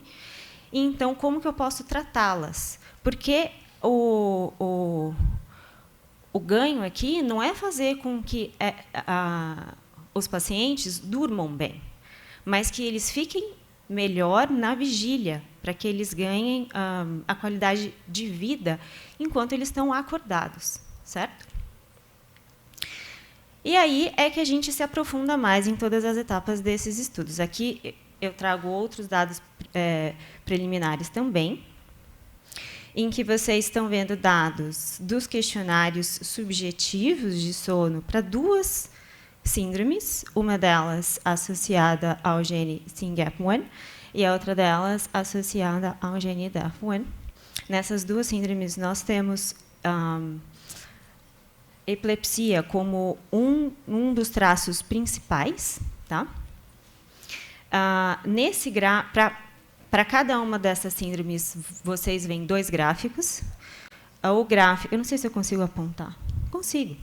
O gráfico da esquerda é o score total de sono, em que nós temos todas essas as queixas de sono dentro de uma única nota, vamos dizer assim. E nós temos 2 grupos aqui, de pessoas sem a síndrome e de pessoas com a síndrome, sendo que essas pessoas sem a síndrome são pareadas por sexo e idade com as pessoas com a síndrome. A mesma coisa aqui para essa outra síndrome. E esse outro gráfico é do score para uma queixa de sono específica, que aqui eu trago como exemplo as parassonias, mas nós temos várias outras, como início de sono, distúrbios respiratórios de sono, certo? E nós vemos que tem, sim, uma especificidade para essa síndrome aqui, associada ao gene da FUN. Mesmo que essas 2 síndromes tenham o quadro clínico muito parecido, certo? Então, esse tipo de dado é muito importante para que a gente traga benefícios de linha de cuidado para essas pessoas no futuro, né? As próximas etapas, então, desse estudo é a gente se debruçar sobre esses dados de polissonografia, né, principalmente os dados de EEG da polissonografia. Essa etapa está sendo liderada pela doutora Amanda, que eu peço que levante a mão, que é uma das pesquisadoras dentro do nosso grupo de pesquisa, para que a gente detecte biomarcadores eletroencefalográficos que também sejam específicos para cada uma dessas síndromes e que nos ajudem a entender melhor essa relação entre sono, neurodesenvolvimento e epilepsias, dentro de cada um desses cenários. Nós também estamos fazendo uma avaliação do sono e da qualidade de vida dos cuidadores em si, para que a gente não apenas contraste comportamento, aprendizado das crianças com o seu sono, mas também tudo isso com o sono dos cuidadores e os sintomas depressivos dos cuidadores.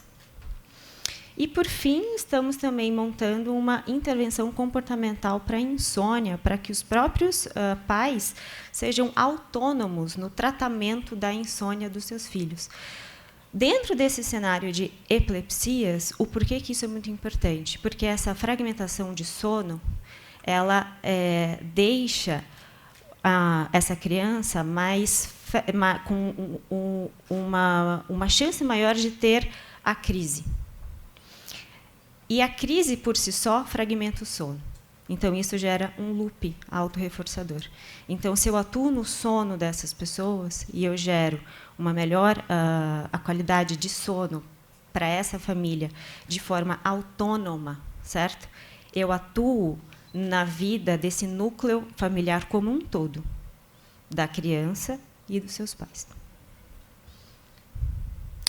Então, aqui, como mensagem final, eu espero que eu tenha deixado claro para vocês que esses fatores moleculares eles são extremamente relevantes por trás dessa relação entre sono e neurodesenvolvimento. Para cada síndrome específica, a gente espera um prognóstico diferente. Para cada pessoa, a gente espera que a linha de cuidado seja personalizada e que, para tudo isso acontecer, antes de mais nada, a gente precisa diagnosticar, para depois tratar. Eu trago aqui a divulgação de uma das nossas atividades de divulgação científica, que é a Dona Ciência. Ela é gratuita, online.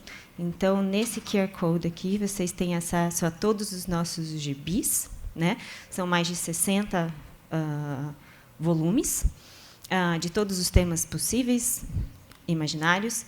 Os que eu escrevi são medicina de precisão, engenharia genética, autismo, e tem mais um que está para sair, que é o próximo, que é doenças raras. E, por fim, essa pesquisa ela é feita em muitas mãos, principalmente muitas pessoas jovens, muito mais jovens do que eu, que algumas delas estão aqui. E esse núcleo específico de relação entre sono e epilepsias dentro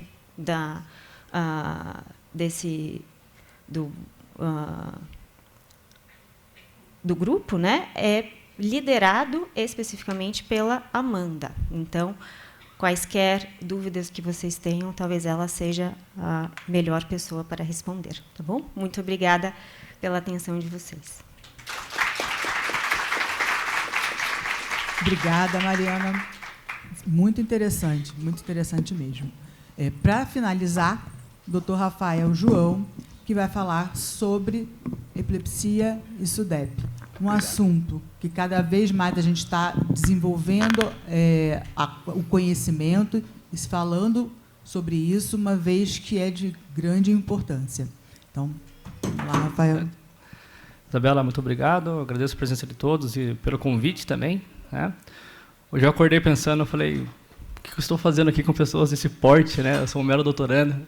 E eu fico muito feliz pelo convite. Eu conheci a Aline tem um pouco mais de um ano, me mudando para Goiânia. Vocês veem que meu sotaque é daqui, né, do interior de São Paulo, eu sou sorocabano, né, e por questões de esposa eu fui para Goiânia.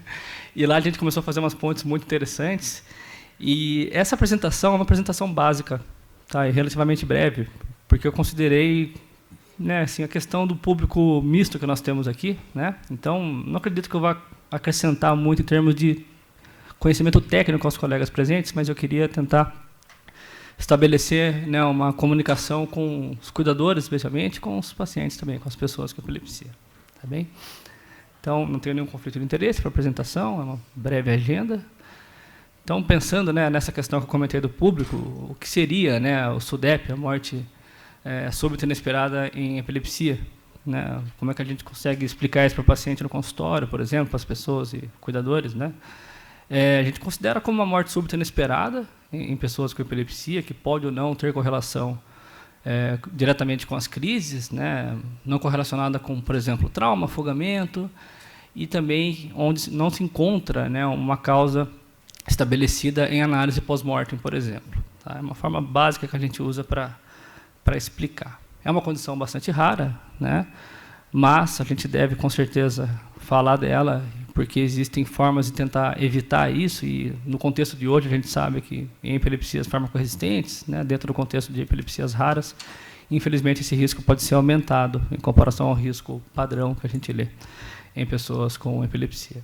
Então, por que falar de SUDEP? Como eu comentei, uma causa evitável, né, nós temos como tentar abordar isso para poder reduzir o risco, né? Existe um risco relativamente alto em adultos jovens. É uma preocupação, claro, de todos nós, né, nessa interação aqui, das pessoas com epilepsia, dos cuidadores, nós como profissionais, né, como pesquisadores.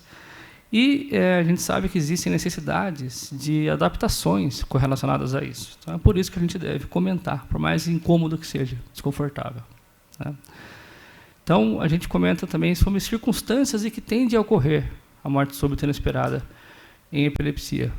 Como eu comentei, né, ela pode estar ou não diretamente correlacionada a uma crise, a um momento pós-ictal imediato, durante a crise, mas a grande maioria, sim, acontece correlacionada a uma crise, especialmente a crise tônico-clônica, sem cair em detalhes mais técnicos além disso, né. Aproveitando o gancho da aula excelente que o colega apresentou antes de mim, o sono é um período mais crítico nesse contexto. É um período crítico para geração de crises, muitas vezes, e, por consequência, morte súbita inesperada.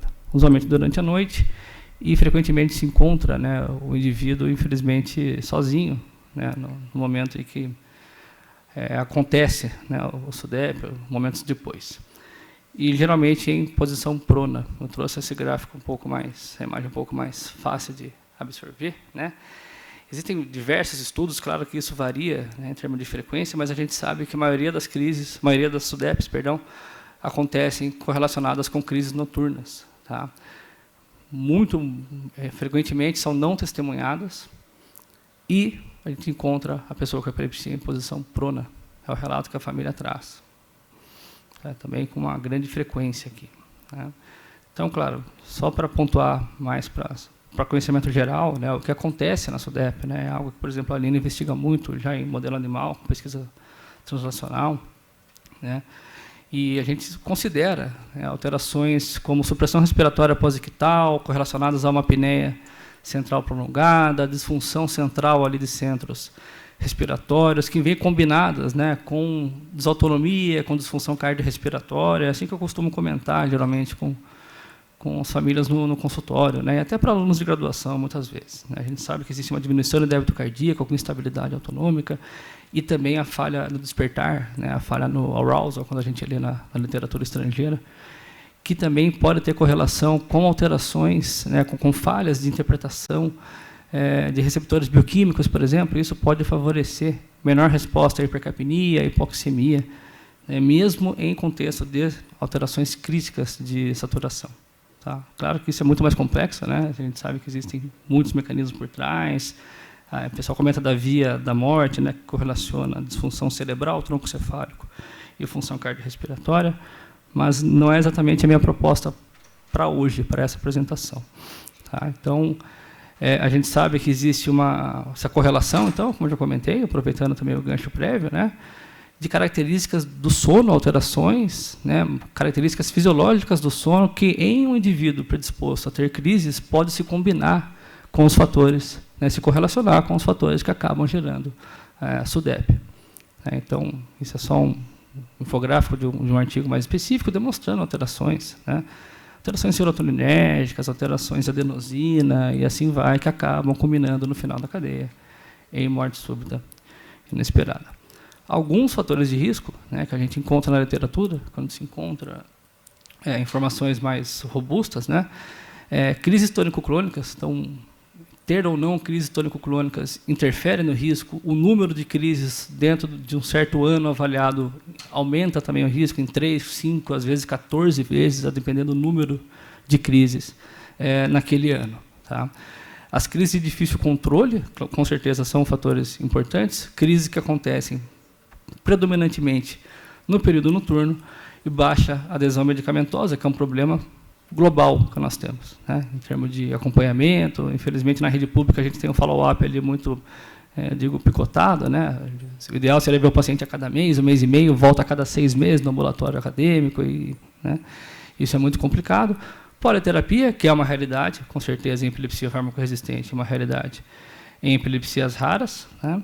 Longa duração de doença, consumo de álcool, que é algo básico da rotina, né, do acompanhamento de casos de epilepsia, e fatores cardiorrespiratórios cerebrais, fatores genéticos. Né? Então, existe um grande mundo por trás disso. É muito interessante os dados que os colegas apresentaram, porque a gente vai conseguir, se Deus quiser, estratificar ainda mais o risco, né, com análise genética, e, se Deus quiser, com terapia baseada em medicina de precisão. Né? É esse que a gente sonha tem no futuro. Né? Então, aqui, com certeza, mais focado aqui para cuidadores, né, para as pessoas com epilepsia, algumas medidas práticas na rotina, que gera preocupação. As pessoas querem saber o que eles podem, de repente, fazer para tentar conter isso. Né? Evitar dormir sozinho aqui, entendam, por favor, que não é exatamente tem que ter alguém na cama com você, né, tem que ter alguém na cama com o paciente, com a pessoa, mas tem que ter acesso, né, possibilidade de acesso àquele quarto, àquela pessoa, caso ela venha ter uma crise, especialmente uma crise noturna. Então, a gente comenta, mantenha a porta entreaberta, evitar, né, que a pessoa com epilepsia durma trancada no quarto, porque se você pode não perceber a crise, ou perceber a crise em um momento muito tardio, com dificuldade de acesso. Isso acontece na rotina muitas vezes, infelizmente. Né? A gente tem muitos pacientes, assim, adolescentes que a gente acompanha no consultório, que, claro, tem aquela questão, que é a privacidade, tranca a porta. Só que muitas vezes é uma pessoa com epilepsia que não tem o controle adequado. Então, o risco está ali, pode acontecer. É muito complexa a discussão, porque tem um aspecto todo, né, psicológico da adolescência, etc., privacidade, dependência dos pais, e assim vai, mas, dentro desse contexto, é importante a gente lembrar disso. Tá? Decúbito lateral, né, como eu mostrei ali, mais que 80% dos casos, né, 76%, 80%, isso varia, encontrados em posição pruna. Então, a gente comenta de forma popular, né, com a cara enfiada no travesseiro, né, que teve a crise ali, não teve mudança de posição, infelizmente ficou ali com uma oclusão, sem conseguir respirar. Isso favorece mais a chance. não atrasar, esquecer doses de medicamentos. Basicamente, o que eu vou trazer aqui em breve no slide próximo é que como que a gente consegue evitar bem. Ainda então, com as evidências que a gente tem, com robustez que a gente pode dizer, é controlar bem as crises, é tratar bem a epilepsia. Tá bem? Então, a gente não deve atrasar ou esquecer as medicações, evitar a privação de sono, porque, lógico, aumenta a chance de crises, impacta na qualidade de vida, aumenta a chance de presença de sintomas ansiosos, depressivos, etc.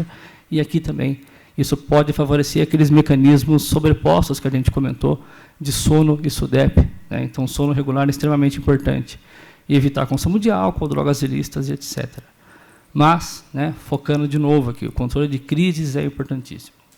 Tá bem? Isso estou pensando nas pessoas aqui presentes, no público também online assistindo, comentar isso com vocês. Tá? E aí existem sempre perguntas, né, sobre isso, a questão de vigilância noturna, tecnologia. A gente hoje em dia tem mais acesso fácil, né, a esses dispositivos.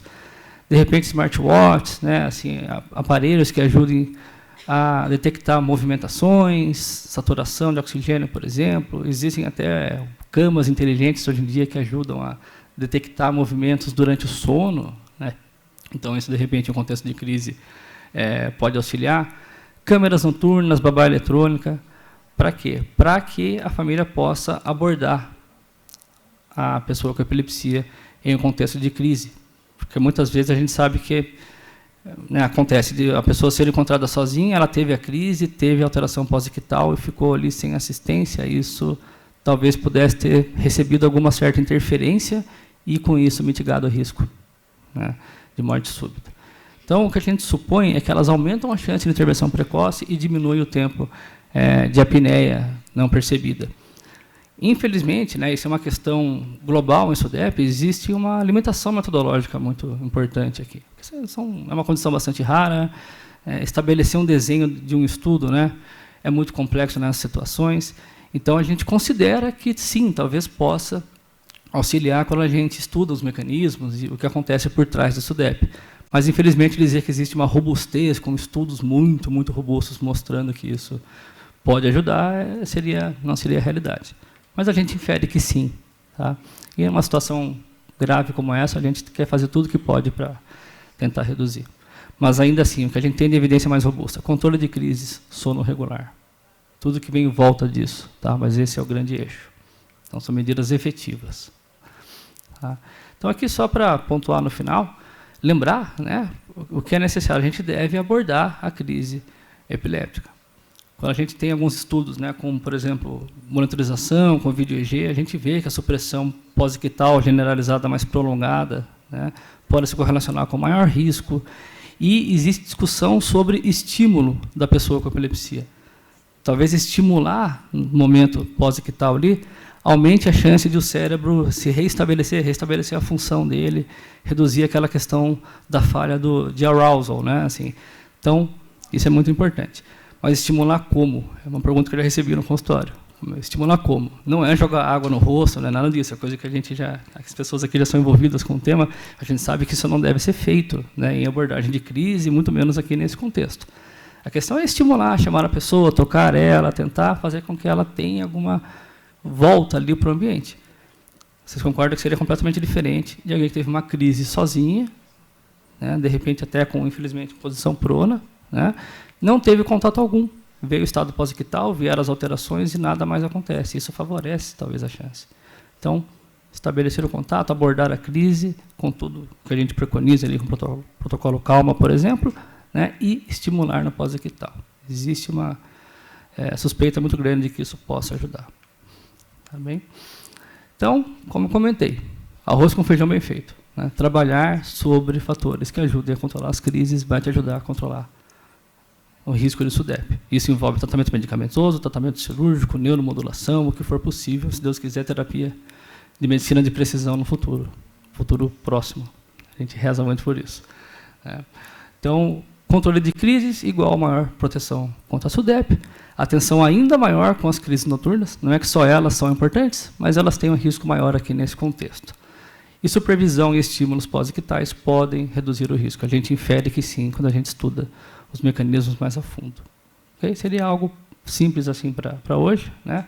Esse foi o Março Roxo lá de Goiânia, que a Aline acabou organizando junto do professor Diego, foi muito interessante. A gente já, graças a Deus, teve um contato muito bom em pouco tempo. Agradeço. Obrigado. Obrigada, Rafael. Você conseguiu abordar de cabo a rabo, né? Desde o início até o final. Foi ótimo. Muito obrigada. Temos perguntas? Não?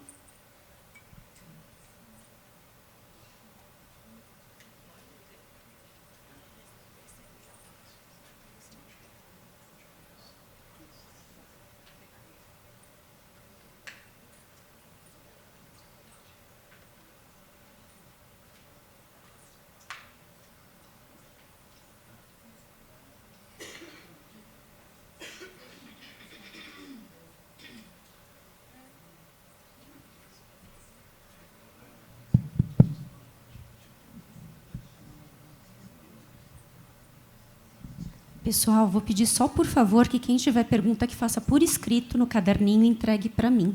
Tá bom? Eu vou abrir só essa no microfone e depois o resto eu peço que, por favor, vocês entreguem por escrito, tá? Obrigada, então. A próxima eu faço por escrito. Então, vou escolher, que já tinha outras perguntas aqui.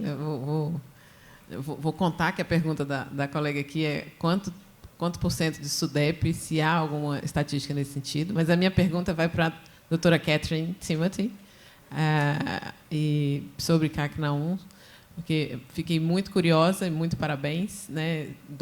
Parabenizo bastante a comunidade, né, por ter levantado essa história natural da doença. E eu queria que vocês relatassem quais foram as dificuldades com um N tão baixo, né, com quantidades de pessoas pequenas, para convencer a comunidade científica de que a história natural da doença de vocês era válida e que poderia ser utilizada, né, para futuras pesquisas.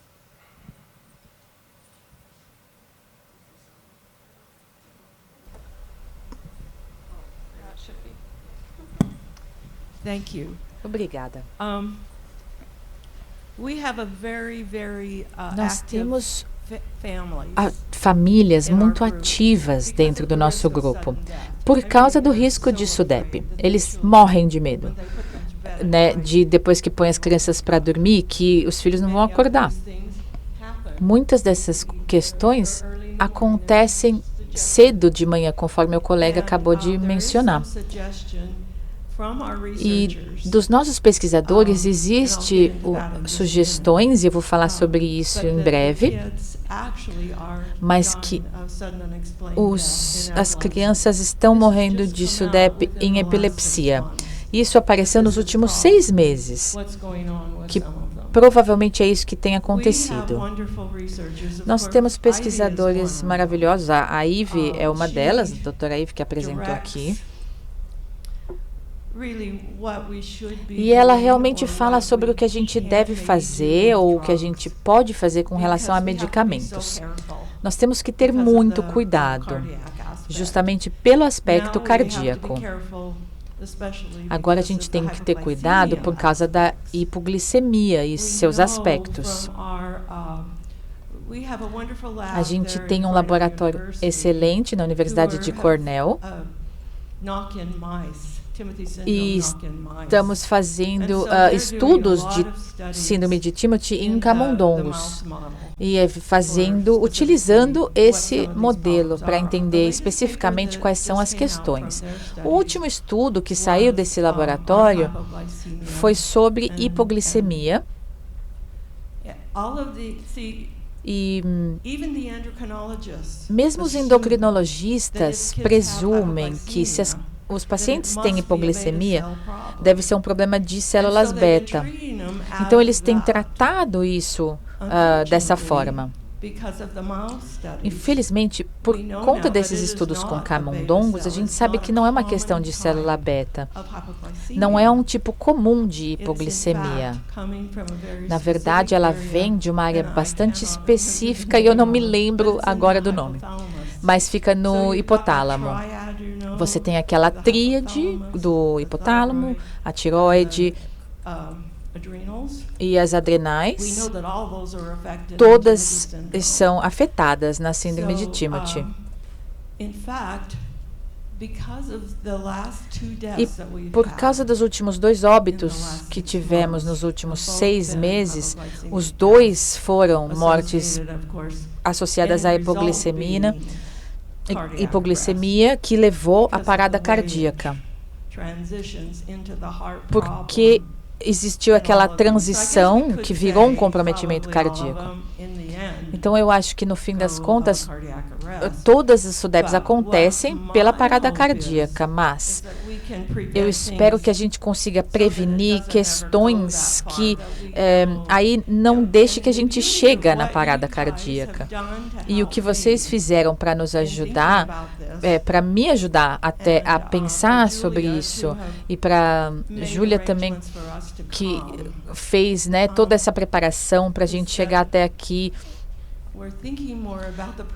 nos ajuda a pensar nessas questões preliminares.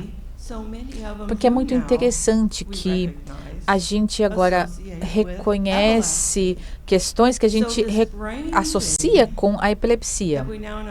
Então, às vezes, a gente tem uma questão cerebral que, de repente, causa a hipoglicemia. E aí tivemos um outro grupo que saiu do NIH. Oi, perdão.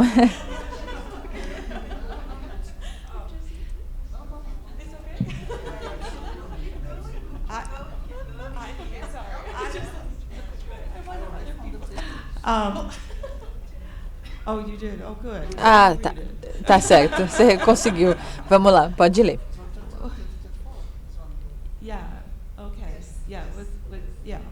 Tá certo. Então isso se tornou muito interessante. A gente teve um outro doutor que estava estudando peixe-zebra. Eles tinham esses peixes-zebra transgênicos com a síndrome de Timothy. E foi interessante que ele viu que quando eles aumentaram a temperatura da água, o peixe entrou em crise. E isso está bem alinhado com o que a gente sabe sobre esses pacientes, porque a gente sabe que aumenta a temperatura e isso traz novas crises. Eu espero que eu esteja respondendo a sua pergunta, mas a gente pode então dizer para as pessoas terem cuidado com isso. Uma questão que o senhor trouxe, que foi muito importante, é a questão do monitoramento. Nós incentivamos isso muito. A gente está trabalhando com a nossa equipe para conseguir esses monitores, essas babás eletrônicas, e às vezes monitores de frequência cardíaca, oxigenação, porque essas questões também podem estar associadas com o que nós vemos com relação à epilepsia noturna, enquanto eles dormem. Então, os pais desses pacientes estão sempre muito vigilantes. Eles são muito motivados, porque existe sim esse risco alto de SUDEP. Eu quero que vocês saibam que nós temos 3 pacientes com 36 anos de idade, então a gente sabe que eles podem sim sobreviver. A gente sabe que a gente tem preocupações neurológicas. São pacientes que se dão muito bem, socialmente falando, inclusive, né? Se dão bem. Eu vou parar por aqui, então. Quer pegar? Mais uma pergunta. As pessoas não colocaram o nome, então eu vou fazer, né, sem anônima. Então, para o Charles. Sobre o teste do pezinho, como é definido e por que algumas síndromes, como a síndrome de deficiência de GLUT1, ainda não está nele? Excelente pergunta. Na realidade, para entrar no teste do pezinho, você tem que obedecer alguns critérios, né? Esses critérios foram estabelecidos há algumas décadas e, na realidade, eles se baseiam no quê? Que tem que ter uma metodologia que você consiga diagnosticar sem deixar perder nenhum caso e que já se conheça a história da doença e que haja uma terapia disponível e efetiva e que, se iniciando precocemente, você consiga prevenir o desenvolvimento daqueles sintomas. Então, esse é um dos grandes problemas que a gente tem, por exemplo, quando a gente pensa no GLUT1, né? Aí, claro, o GLUT1, vamos falar assim, temos 2 problemas. Porque um dos problemas é você tem que ter uma técnica em que você tem um teste bioquímico que você consiga pegar naquela gotinha de sangue. Então, na realidade, no GLUT1, a gente não consegue ter nenhum marcador em sangue naquela gota que a gente consiga medir para fazer o diagnóstico, a não ser que a gente fizesse o quê? O teste genômico. Mas aí já entramos em outra esfera, né? No momento, a gente tem que lembrar o seguinte, o teste do pezinho ele é um teste que é baseado em ensaios bioquímicos. Então, tem que ser uma doença que eu consiga detectar através da gota de sangue. Então, aqueles exemplos que eu mostrei para vocês aqui, eles são exemplos de doenças em que você pode detectar através da gota de sangue. Então, teoricamente, a detecção da doença não é um problema pelo teste do pezinho. A questão é, a terapia, o que existe hoje, é capaz de prevenir os sintomas da doença? Certo? Isso a gente não conseguiu provar. Aí surge esse problema na questão do teste do pezinho. Então, no caso do GLUT1, a gente sabe que a dieta cetogênica tem um efeito assim, profundo sobre a doença, mas a gente vai encontrar um dos problemas a gente consegue dizer que começando a dieta cetogênica no dia 3 de vida, a gente vai conseguir prevenir todos os aspectos da doença? Talvez sim, mas a gente não tem nenhum estudo que mostre isso daí. Então, esse pode ser um entrave para você colocar o GLUT1 no teste do pezinho. O primeiro entrave é a questão da metodologia. Se fizer pela metodologia atual, que é bioquímica, a gente ainda não consegue. O único teste bioquímico que eles conseguiram era o teste que você faz da relação da glicose no líquor com a do plasma, que isso não seria viável para fazer um teste do pezinho, e eles agora conseguem fazer, o pessoal da França desenvolveu uma metodologia que você até pode fazer um ensaio em sangue, mas você precisa de eritrócito. E, no caso do teste do pezinho, você não vê mais eritrócito. O que é aquela gota? Aquela gota é uma combinação de leucócito, eritrócito com plasma. Então, ali você não consegue separar nenhum desses três. Então, a metodologia bioquímica que eles conseguiram fazer, e que mesmo assim está disponível em poucos países para o GLUT1, que é essa análise pelo eritrócito, ela não seria possível fazer em gota de sangue. Talvez, tecnicamente, seja vencido isso no futuro, mas, no momento, não é. Agora, e se fizesse o teste genético molecular, como o pessoal está fazendo um estudo piloto na Inglaterra, aí talvez seria uma possibilidade. Então, o teste genômico poderia vencer essa barreira de você diagnosticar precocemente. Mas aí seria a segunda pergunta. Podemos afirmar que a terapia iniciada precocemente vai prevenir os sintomas da doença? Eu acredito que sim, até porque é mais fácil o bebê aceitar a dieta cetogênica do que um paciente mais velho. Agora, um dos problemas que podem surgir a gente não sabe exatamente, para algumas mutações, se a pessoa vai desenvolver um fenótipo de epilepsia ou mais de distúrbio de movimento. E essa questão é importante porque você, às vezes, pode estar colocando a criança numa dieta desnecessariamente, quando você poderia fazer uma dieta modificada para ele. Então, para as mutações que a gente conhece no momento, a gente poderia dizer que algumas mutações sabe que vai desenvolver de vivo com encefalopatia devastadora. Então, esses a gente já poderia colocar estritamente na dieta cetogênica. Mas está vendo como a gente precisa desenvolver ainda vários protocolos para colocar? Primeiro ainda vai ser qual metodologia? Molecular ou bioquímico? Bioquímico ainda não tem como fazer. Então, eu já não teria nem como avançar nesse ponto. Molecular tem como fazer, mas aí já tem que ter o plano B. Como eu vou dividir os grupos? Não é? Como é que eu vou garantir o quanto eu conheço da doença, das mutações, que eu possa dizer, não, esse grupo vai ter epilepsia, dieta cetogênica restrita para esse grupo. Não, esse grupo vai ter só distúrbio de movimento, podemos fazer uma dieta. Na realidade, quanto mais a gente conhece das variantes através dos estudos genômicos, a gente vai tendo essa percepção de qual mutação pode levar a qual fenótipo. Hoje, para vocês terem uma ideia, a gente sabe que há muito mais casos de vivos com uma epilepsia mais leve e que tem mais distúrbio de movimento e é uma leve dificuldade de aprendizado do que os casos clássicos, né, com encefalopatia epilética multiresistente.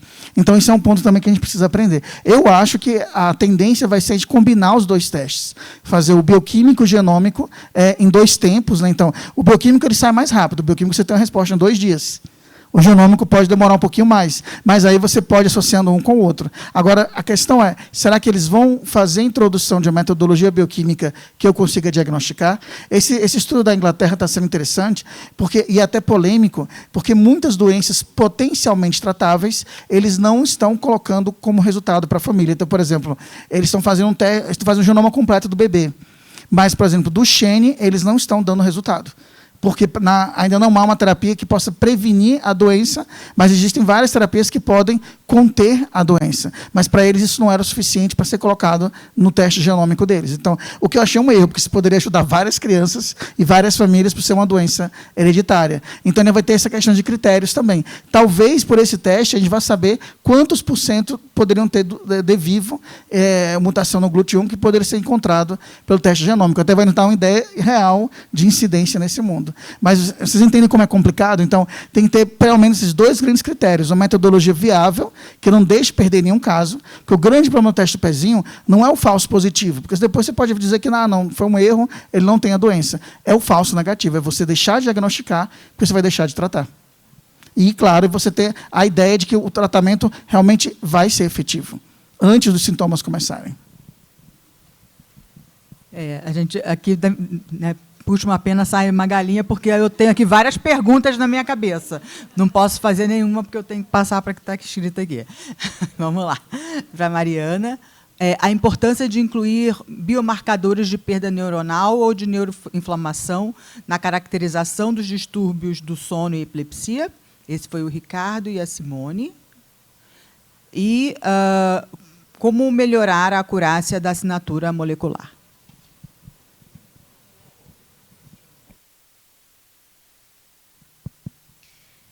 Em relação aos marcadores inflamatórios, é uma etapa que está incluída dentro do nosso estudo. A gente está fazendo essa coleta de amostras depois da polissonografia. Isso está sincronizado de acordo com o ritmo circadiano dos pacientes, né? Então, essa coleta é feita em jejum, logo que eles acordam, independente da hora que eles acordam. Então, a gente não obedece a hora do dia, mas a hora do relógio interno da pessoa, e a gente espera que isso nos ajude a ter uma variabilidade menor para que a gente consiga interpretar esses resultados, porque quando eu olho para a literatura e eu vejo esses estudos de neuroinflamação, eu acho que essa variabilidade hoje é o que mais nos impede de ter respostas biológicas claras, né? E muitas vezes por causa de vieses no desenho desses estudos. Então, eu ainda não tenho esses dados analisados. E, aliás, estamos recrutando pacientes para esse nosso projeto. Acho que, caso vocês estejam interessados em saber mais, esse projeto acabou de ganhar uma verba grande da FAPESP, então ele vai acontecer pelo menos pelos próximos 5 anos. Então, vai ser uma honra abarcar mais síndromes, mais pessoas, para que a gente tenha essa análise mais robusta e para que eu consiga responder essa pergunta em breve. Quanto à segunda pergunta, eu não entendi bem, mas em relação a testes moleculares, eu acho que um grande desafio da área é essa história de biomarcador, né? É muito bonito falar em biomarcador, mas como o Dr. Charles trouxe muito bem, a gente precisa ter muito foco no para que serve esse biomarcador, qual é a resposta que ele vai trazer, para quem ele vai ser feito, beneficiar, em que fase da vida. Quando a gente olha para biomarcadores genéticos, em síndromes genéticas raras, isso é muito claro, né? Porque isso é a base do diagnóstico dessas pessoas. E aí, o foco é prover oportunidades de genotipagem em larga escala para essas pessoas, que ainda é um gargalo muito grande, né, para a gente. Em relação a outros biomarcadores, vai depender muito do sintoma que a gente está procurando, né? Um dos biomarcadores que a gente está atrás que ele é fisiológico, mas não molecular, é a atividade cerebral durante o sono lida pela eletroencefalografia, certo? Então, nós também temos que ter muito cuidado no que isso vai nos responder, né? E o nosso foco aqui é ter essa relação mais clara entre sono e neurodesenvolvimento dentro de cada uma dessas síndromes. Gente, Nós temos muitas perguntas ainda. Quero agradecer a todos os nossos participantes desse nosso primeiro painel sensacional. Muito obrigada pela participação de vocês. As perguntas de vocês e as perguntas que estamos recebendo online, nós estaremos respondendo via o nosso site, o blog, no epilepsiabrasil.org.br, para todo mundo seguir. Vamos para um rápido coffee break. Na sequência, às 11 horas, aguardo vocês todos aqui para a gente fazer sorteio, começar novos painéis e termos algumas novidades, tá bom? 10 minutinhos, coffee break, e eu encontro vocês já já. Obrigada.